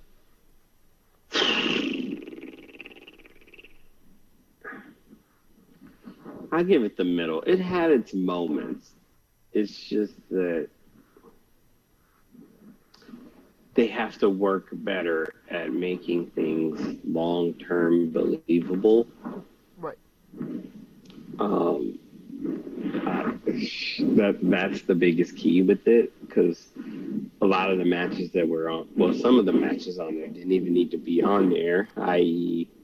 Konusk, Take a Shit, Jay White, those two could have been gone. Where's Okada? He's getting good on those continental breakfasts that he get with his continental championship. I wonder where he gets the continental breakfast. It's like the Hilton, Marriott, No, you Four just Seasons. he just shows the belt, Or is it? and they give him continental breakfasts wherever he goes. It doesn't matter if it's a taco shop or where they sell continental breakfasts. What, they just have a little spread buffet of pancake mix waiting on him to make pancakes with or some shit? Yes. That would actually be awesome when you get the championship, you get a chef that cooks you continental breakfasts. There you go. That's your new championship right there. Oh gosh, somewhere the New Day's like, bitch, pancake power. Anyway. I give it a thumbs in the middle as well.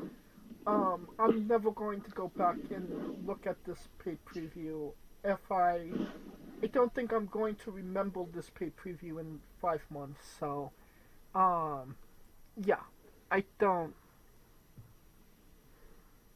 I appreciate what they're trying to do, and I get it, but just because they're starting that trend doesn't mean that it's going to end up where it needs to be. You know what I mean? Yeah. Alright. And I will conclude our coverage of AEW Full Gear. And we are wrestling with WWE Survivor Series War Games. It took place last Saturday. It took place in Vancouver, British Columbia, Canada, at the Roger Arena. Attendance was 17,828. When the tickets are 5,000 each, those numbers add up. Is it euros or Canadian dollars? Isn't our dollar more than the Canadian dollar, or is it the Canadian dollar more than ours? I think ours is more than the Canadian dollar. Okay, so it was maybe like 8,000 Canadian to get to all 5,000 in American. Oh gosh. We needed a conversion on this bitch. Oh, okay. Actually, Canadian dollar stronger. One Canadian dollar equals 71 cents. Interesting. Well, that brings us to the card. I mean, they've been following this 5 card formula. It works for them. Um, it flowed well, and yeah, I mean, it was a WWE pay preview with maybe some unexpected moments that I actually enjoyed. What say you, Kaliko?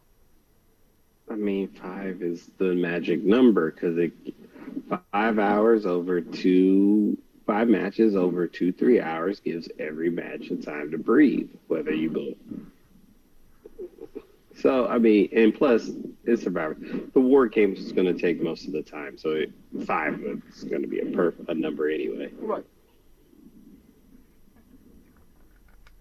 Let's get into it. Let's get it. Rhea Ripley. We have the Women's War Games match. Rhea Ripley, Bianca Belair, Naomi, Io Sky, and Bayley. They defeated Liv Morgan, Rachel Rodriguez, Nina Jax, Tiffany Stratton, and Candice LeRae in 38 minutes and 15 seconds. I mean, it had all the gaga and all the pageantry you would want from a War Games match. It was somewhat of a clusterfuck. I kind of low-key felt like there was not a lot of storytelling. You know, obviously, Rhea is a loner. Her only friend is Damian Priest, and I don't think that they effectively told that story. Io and Bayley. Bayley, she defeated Io for the championship like a couple of months ago. They kind of touched on it, but that story wasn't necessarily told. Naomi was just happy to be there.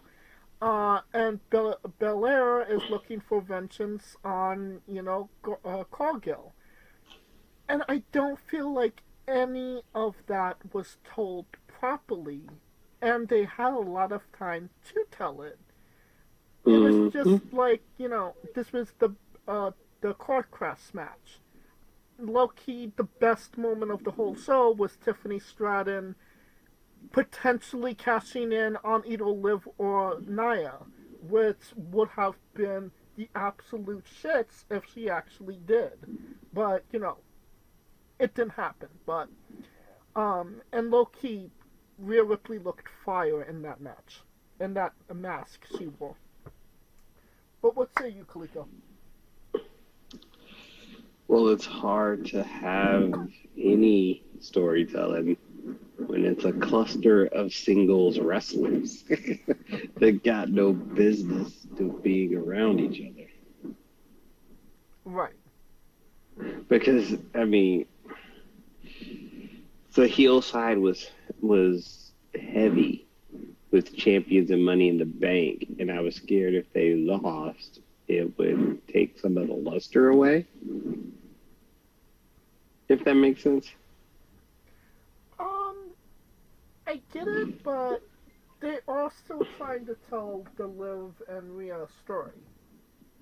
Well, but the Liv and Rhea story could have been told better with a champions versus champions and Rhea coming into War Games and fucking it up. I mean, yeah, but... I mean, thus giving Nia the win. Let's say if it was champions team versus champions team, then you would have had the conflicts that you had in this, you still would have had the same conflicts. Rhea coming back as a surprise would have been the money maker. That actually, especially if it was a surprise, because Yes, she had the broken orbital bone. So correct. nobody was expecting. We were, a lot of people were thinking she wasn't going to come back until after WrestleMania, and then oh shit, she came back at Survivor Series.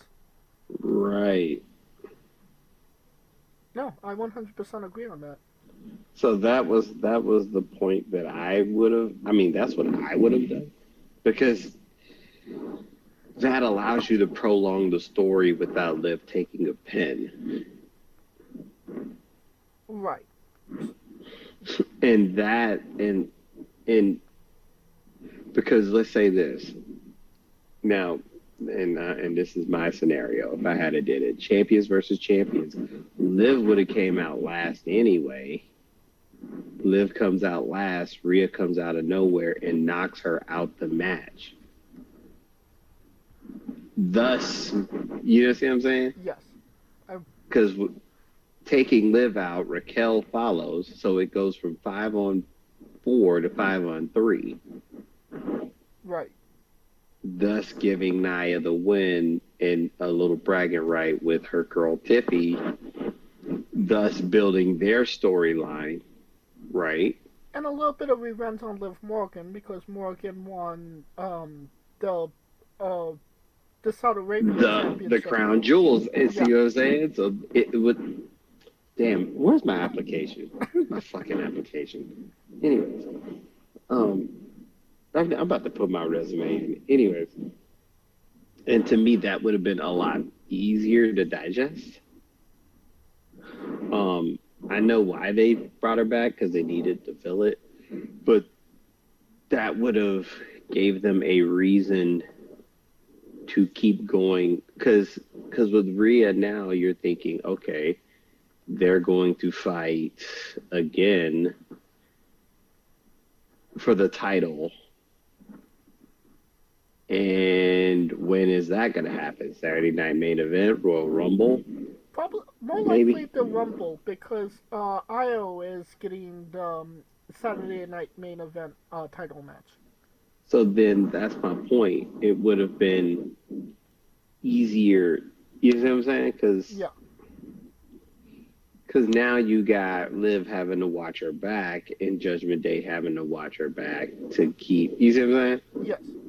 Thus, Finn acting like the leader. I should have told you that because they're teasing that anyway. It's easier to tease it when someone's trying to come after the group. We win when we listen to Finn. When we listen to Finn. Anyways. But I think this was like the War Games match was good. It was okay compared to what they've had women's wise. It's not gonna be one of the more memorable ones. Right. Because the memorable ones always had teams. And all, you see what I'm saying? And that mattered. Factions mattered. And it just seemed like it was just a hodgepodge of people put together. Yeah, because they forgot And the botches. I ain't gonna lie.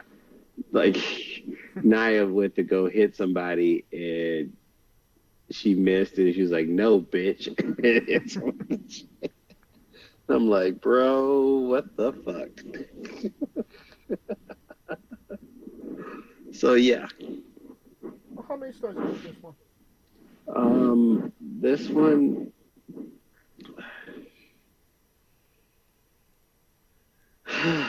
Three. I mean, that's me being generous because it was a lot of kind of hodgepodging, like debauchery going on. I would have given this 3, but after hearing, your scenario and what could have been, it low-key pisses me off, so 2 stars. You know what? Tweet WWE. Give me my resume. Part time only though. Because they be trying to run motherfuckers in the ground out here. Anyway, uh, uh, so Uncle Belter, what do you think? 2.25. Uh-uh. 3. 3. 3 on the money. Okay. That brings us to the WWE United States Championship match. Shinsuke Nakamura defeated La Knight in 9 minutes and 45 seconds. If we had reviewed this match last week or prior to the match, I probably would have told you LA is 100% winning this. There's no way they're giving Nakamura another title.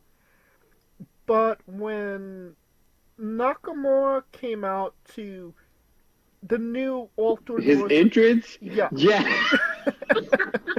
I said the same thing. When I saw the entrance, I'm like, oh, he beat that ass tonight.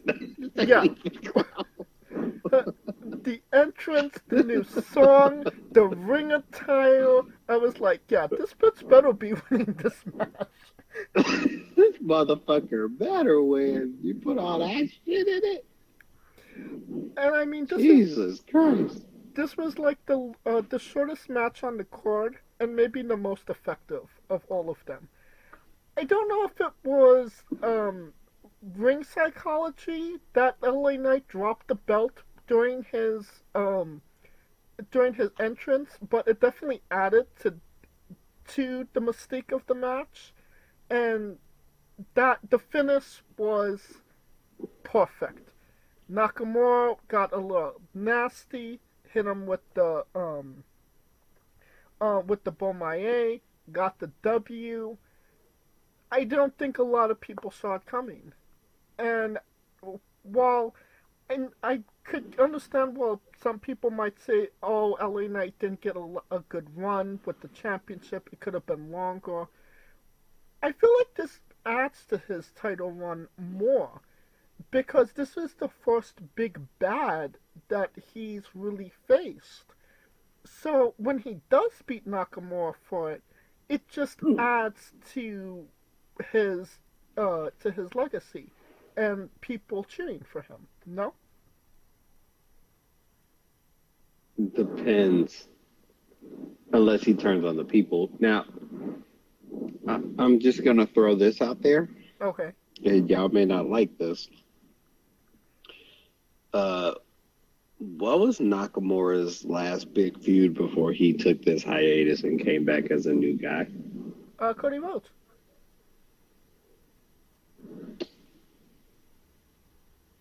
Before that. Seth Rollins.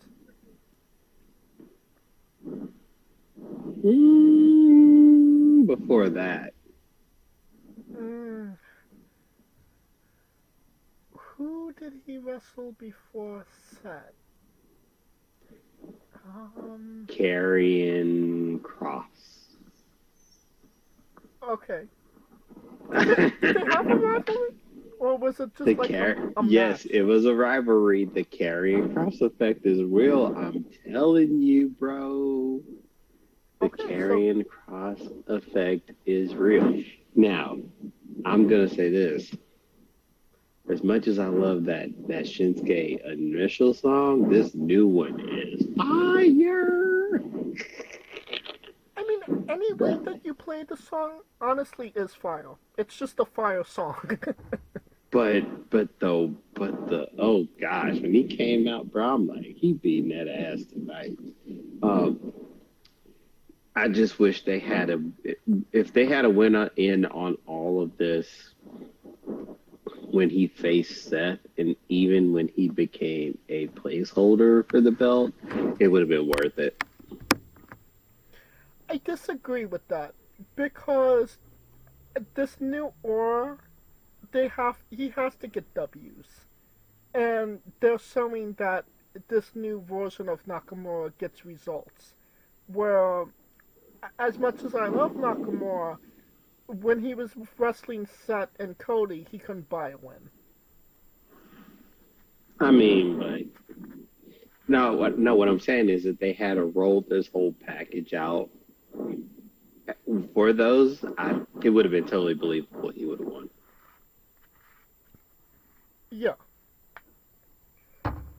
But I'm happy that they developed this new version of Shinsuke Nakamura. I think we're both big fans of Nakamura, so. I know. So It's just like. It's super sweet to see him get that recognition again. I know. I'm like, holy shit! I mean, I knew he was winning when that shit popped off.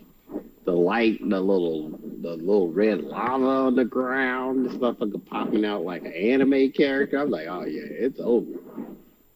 Sorry, LA, you had a good run, my man. How many stars do you give this one? The aura of the ring entrance gives it a 3 alone. Like, I'm talking about. You remember that? You know what that reminded me of? You remember when when Rocky 4, when Ivan Drago came out to face Rocky? That's exactly what it felt like to me, except LA Knight was now Apollo Creed. And it was just going to go down. So 3 just on that alone. 3.5. I give it 3.5 because the shock factor and the fact that the crowd was literally like, what the fuck? Because now this one, and to differentiate the two, Daniel Garcia winning the match was like, oh, he won? And this one was like, oh shit, what the fuck is happening? Right. Because they set it up properly. Like, he slammed LA on that metal grate between the rings, which, it's a legal weapon. So you already have that, oh shit moment. Oh, okay. Mm-hmm. Okay, now my attention is fully on this because that was pretty fucking nasty. And then, not but a minute later, did he win the title. Yep. No, I 100% agree. 3.5 stars. All right, let's see what Uncle Dave said. 2.5. Close. 2 7/5. Nope. 2.25. 2.25. How dare he? He didn't like the entrance. Son of a bitch. Anyway. I don't think the entrance added to his star rating. Such a dick. Just saying. Triple threat match for the WWE Intercontinental Championship. Braun Breaker defeated Sheamus and Ludwig Kaiser Permanente role in 14 minutes 25 seconds. Did you say Kaiser Permanente role? Yes, I did. So is he a hospital role or a... Yes, like, the cafeteria rolls that they have. That is Ludwig. That's... You got people up here and they're like, what the fuck is Kaiser? Anyway.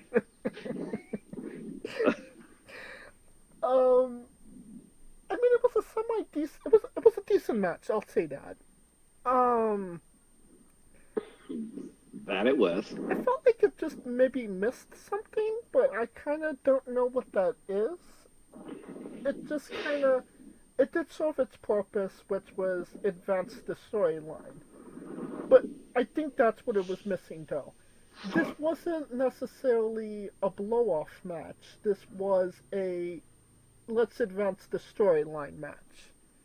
I think that's kind of where I was maybe not as invested as I could have been. But what say you? I thought this match it it hit a certain note on the violence aspect. Like it honestly, that's basically what this match wasn't more about storyline than it was about the violence they wanted to inflict on each other because they all kind of hate each other. Right. And I mean, And Sheamus broke a rib during this match, like legitimately. and and each person had their point to prove. Um, Ludwig was there to prove a point that he belongs, and he should be because you can. Ludwig's point was he belongs, and you can see him as an Intercontinental Champion, Yes. right?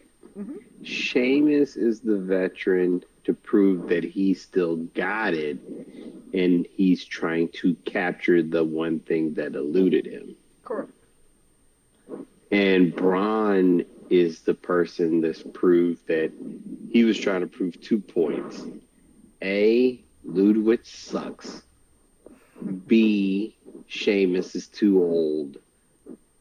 And the third point, might as well, is that his time is now. And I think he proved 2 of those 3 points. That A, he proved that he is just way faster than Sheamus ever could. Man, just moving, and he's violent. B, he proved that to Ludwig that there's levels to this shit.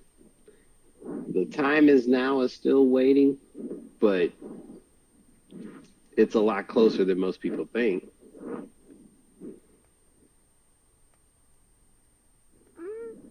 If he ever gets there, but that's. I think he's gonna get there quicker than you think.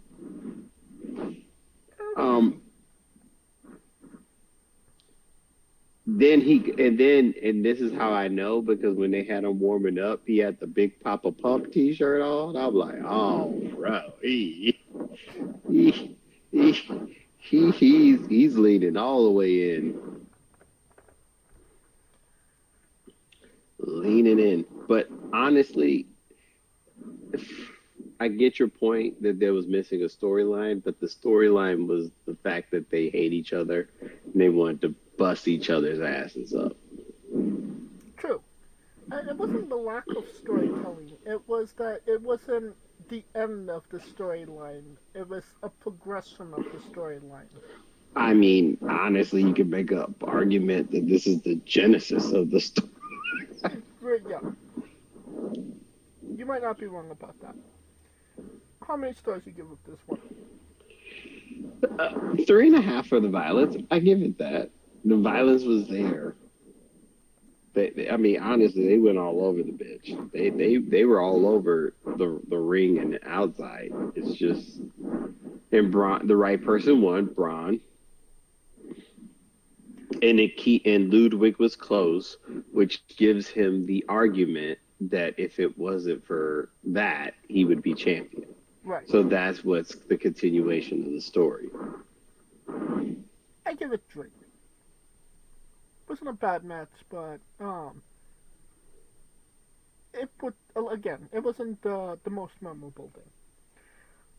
Alright, and that brings us the World Heavyweight Championship match. Gunther. How dare you? Oh yes. Protocol, Uncle, sir. Uncle Dave. Uncle Dave. Uncle Dave. 3.25? Nope. 3. Oh no, higher, man. Come on.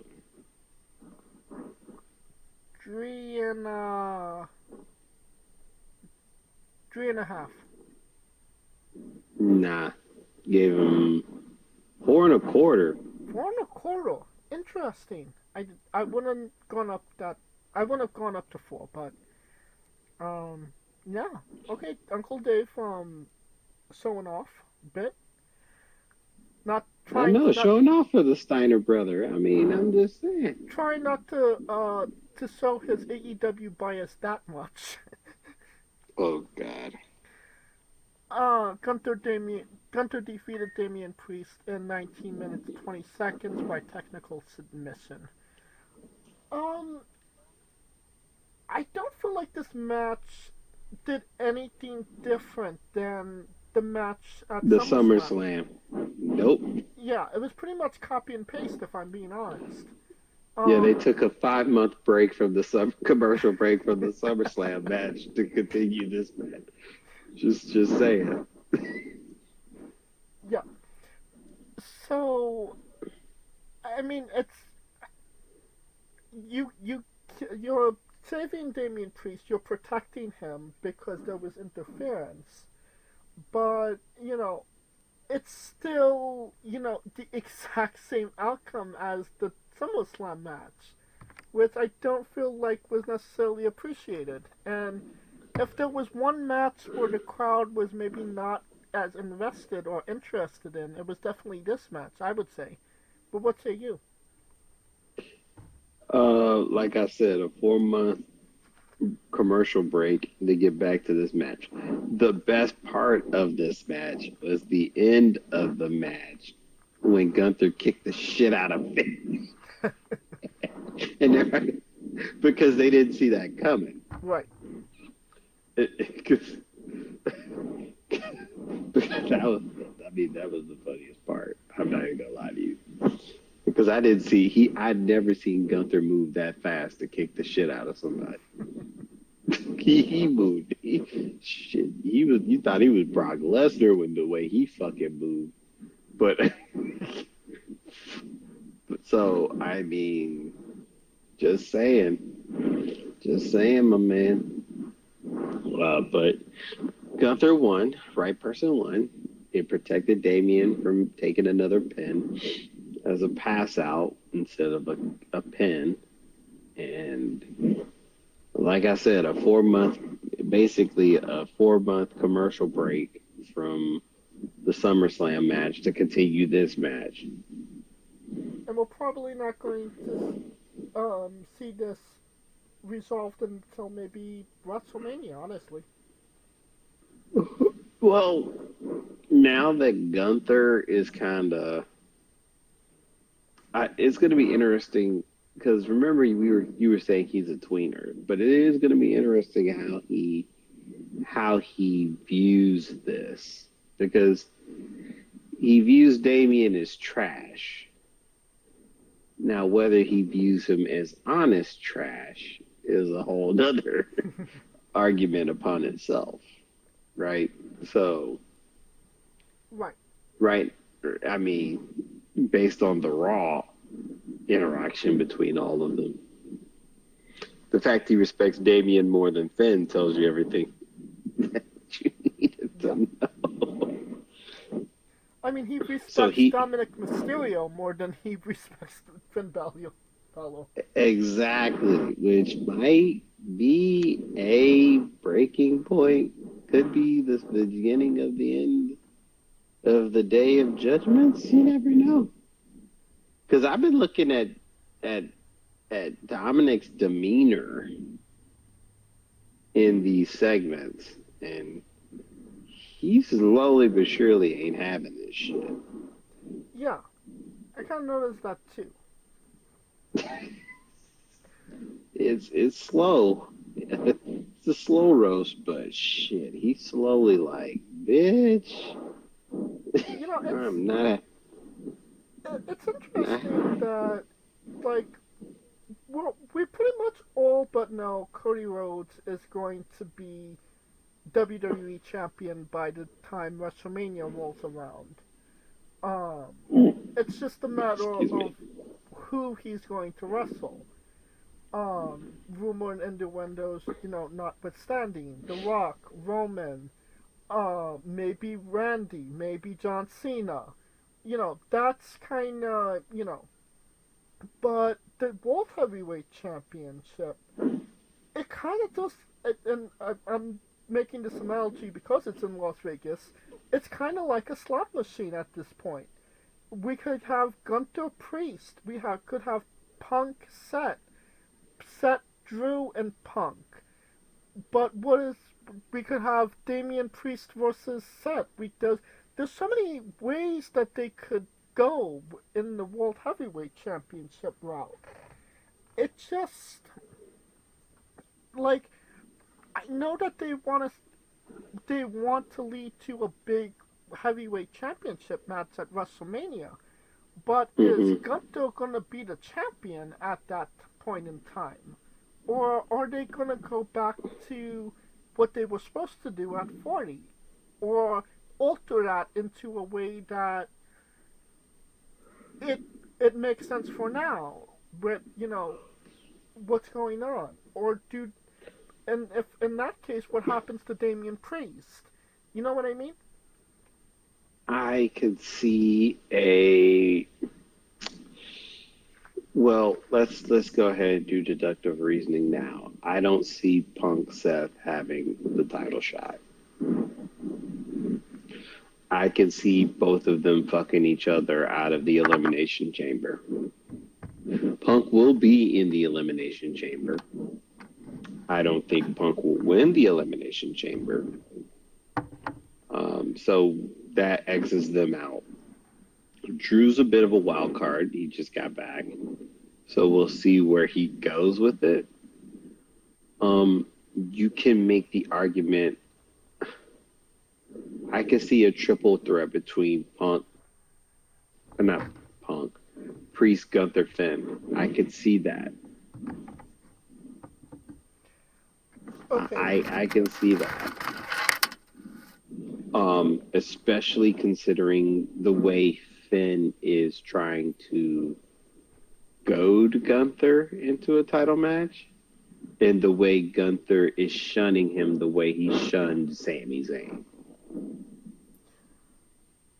I mean, you kind of went a lot further out than I kind of expected you to. I mean, you went to Elimination Chamber. What about the Rumble?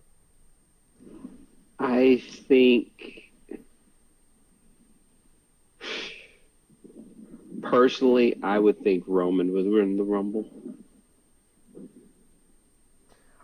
I've thought that myself, but yet then again, does Roman need to win the Royal Rumble to get a title shot at Cody Rhodes? Yes, and here's why. Because due to the fact that you could say, yes, he could get a rematch for a title, but the problem is the hiatus is so long for him to come back and get that rematch. This kind of hot shots him into it, if you will. Especially if Roman Rock is not going there, and I could easily see Roman Cody being the genesis of a transfer of heel of the face for Cody, or face the heel for Cody.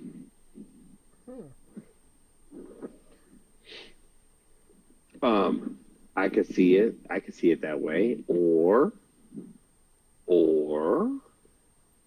And you know what? The other reason of the fact is that the Royal Rumble winner is gonna have to go through SmackDown, because I see the Elimination Chamber as a mechanism to get to WrestleMania for the Heavyweight Championship. Well, I feel like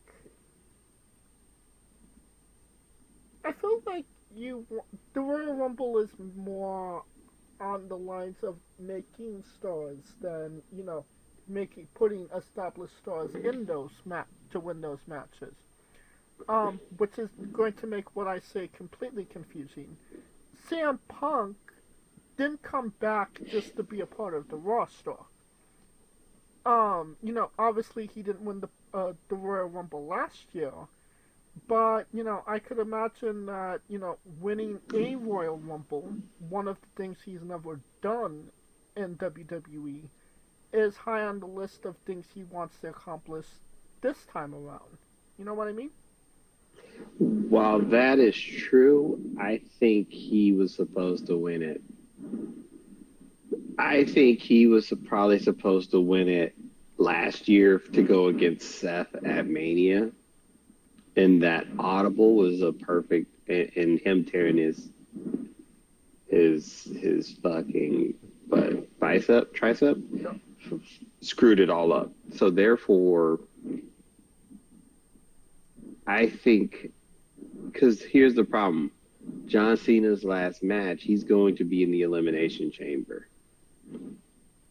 It makes no sense for him to go after Cody. Why wouldn't it, though? Because of the simple fact that you don't want John Cena's final match to overshadow Cody.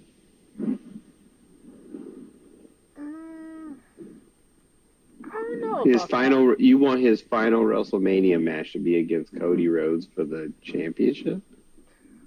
I mean, but look at the resume that Cody Rhodes would have established. 1 year he beats the longest reigning champion of the modern era. The next year he beats the guy with the most reigns, 16, John Cena. And no, they would want people who, if Cena's in that match, they're going to try to root more for Cena to get 17 than for Cody to retain. I mean, but then you have like the Icon versus Icon, The Rock versus Hulk Hogan scenario. But I don't know. I don't see it, because I see Cena being in the Elimination Chamber, because there's only going to be 2 Elimination Chamber matches, men's and women's. So you're not going to have a set of Raw and SmackDown roster trying to get one belt. Yeah. If that makes sense. No, So that's why I think it's going to be for the World Heavyweight Championship. Because you can make the argument, you can put a Finn, because here's how I can see the participants. Finn, Priest,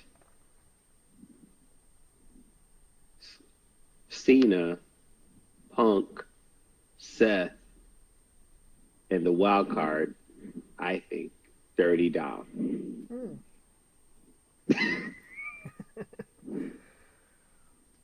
Well, we will definitely see. And that makes a case for every person that could win in that match. Well, we'll definitely see where that leads us. But let's get to the last match of Survivor Series, and that is the OG Bloodline. Roman Reigns, Jey Uso, Jimmy Janetti Uso, Sami Zayn, and CM Punk defeating the Bloodline, Solo Coca-Cola, Jacob Fuck You, the NFT Tama Tonga, the infamous Tangaloa, and Bronson Reed in 41 minutes and 55 seconds. This match was everything the women's match was not, in the best way possible. It took its time, it let things breathe.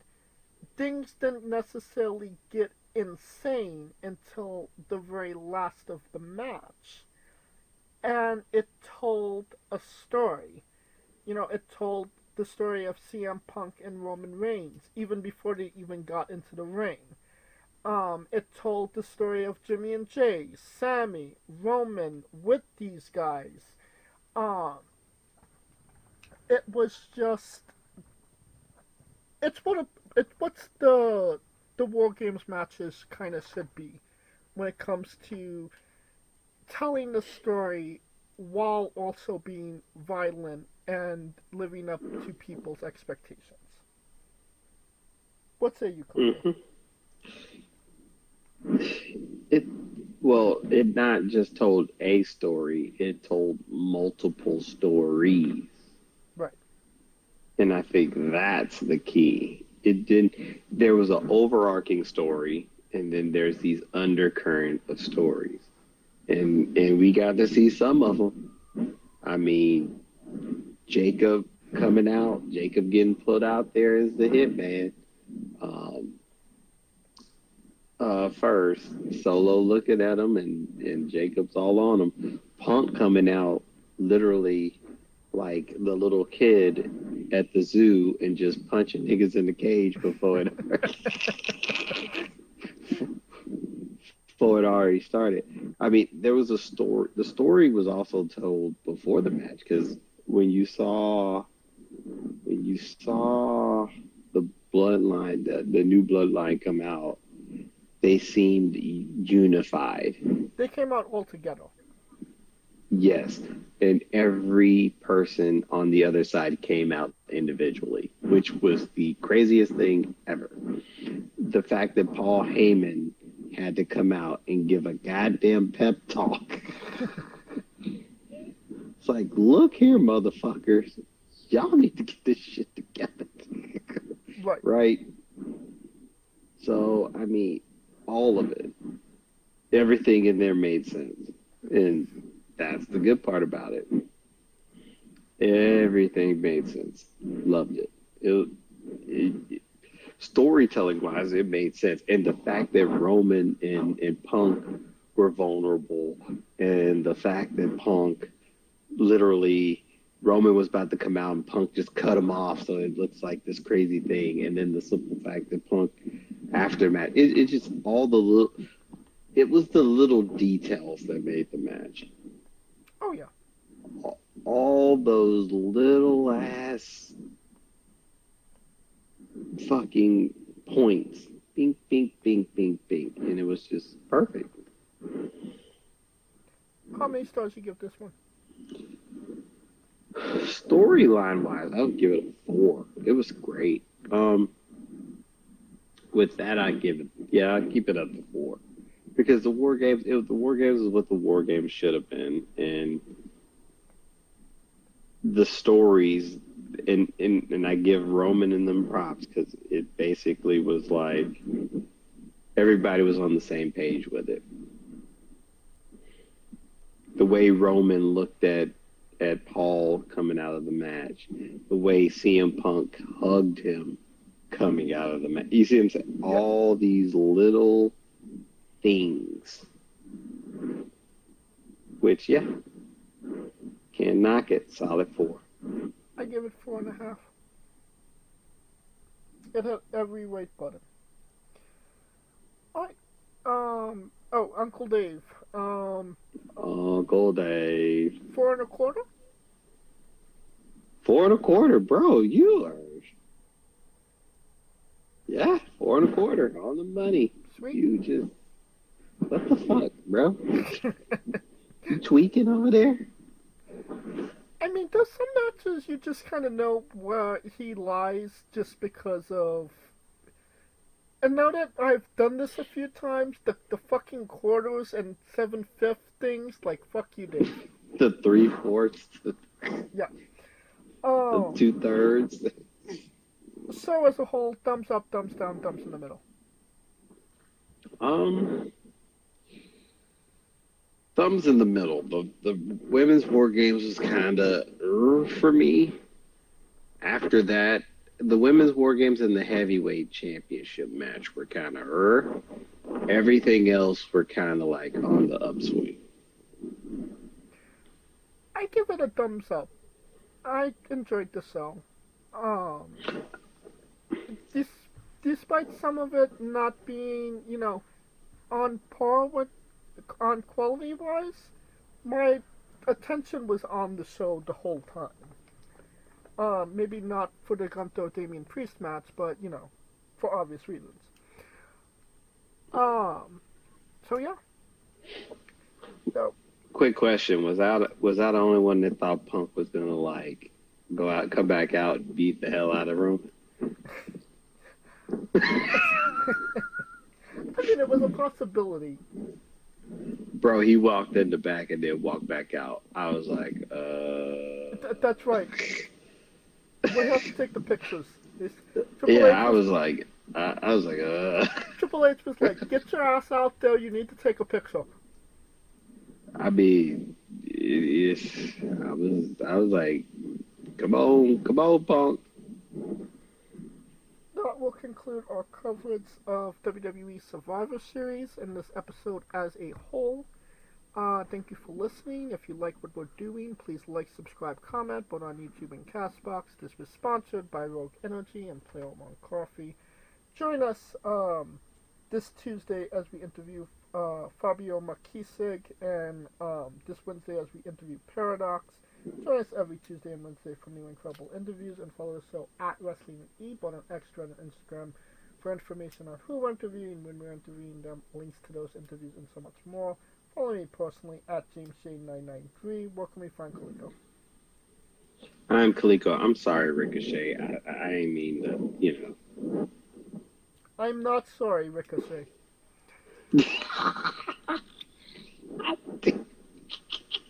For Kaliko Yachts and Scooter Dust, I'm James J, and this has been Wrestling with Entertainment. We can't even give it a fucking apology. Fuck your apologies. Fuck your apologies. Giving Kendrick Lamar GNX energy right now, sir. I don't like it. I mean. Hey folks, this is the Colossal Mike Law, and you are listening to Wrestling with Entertainment. Enjoy the show, support these guys. We appreciate it very much. We'll see you at ringside.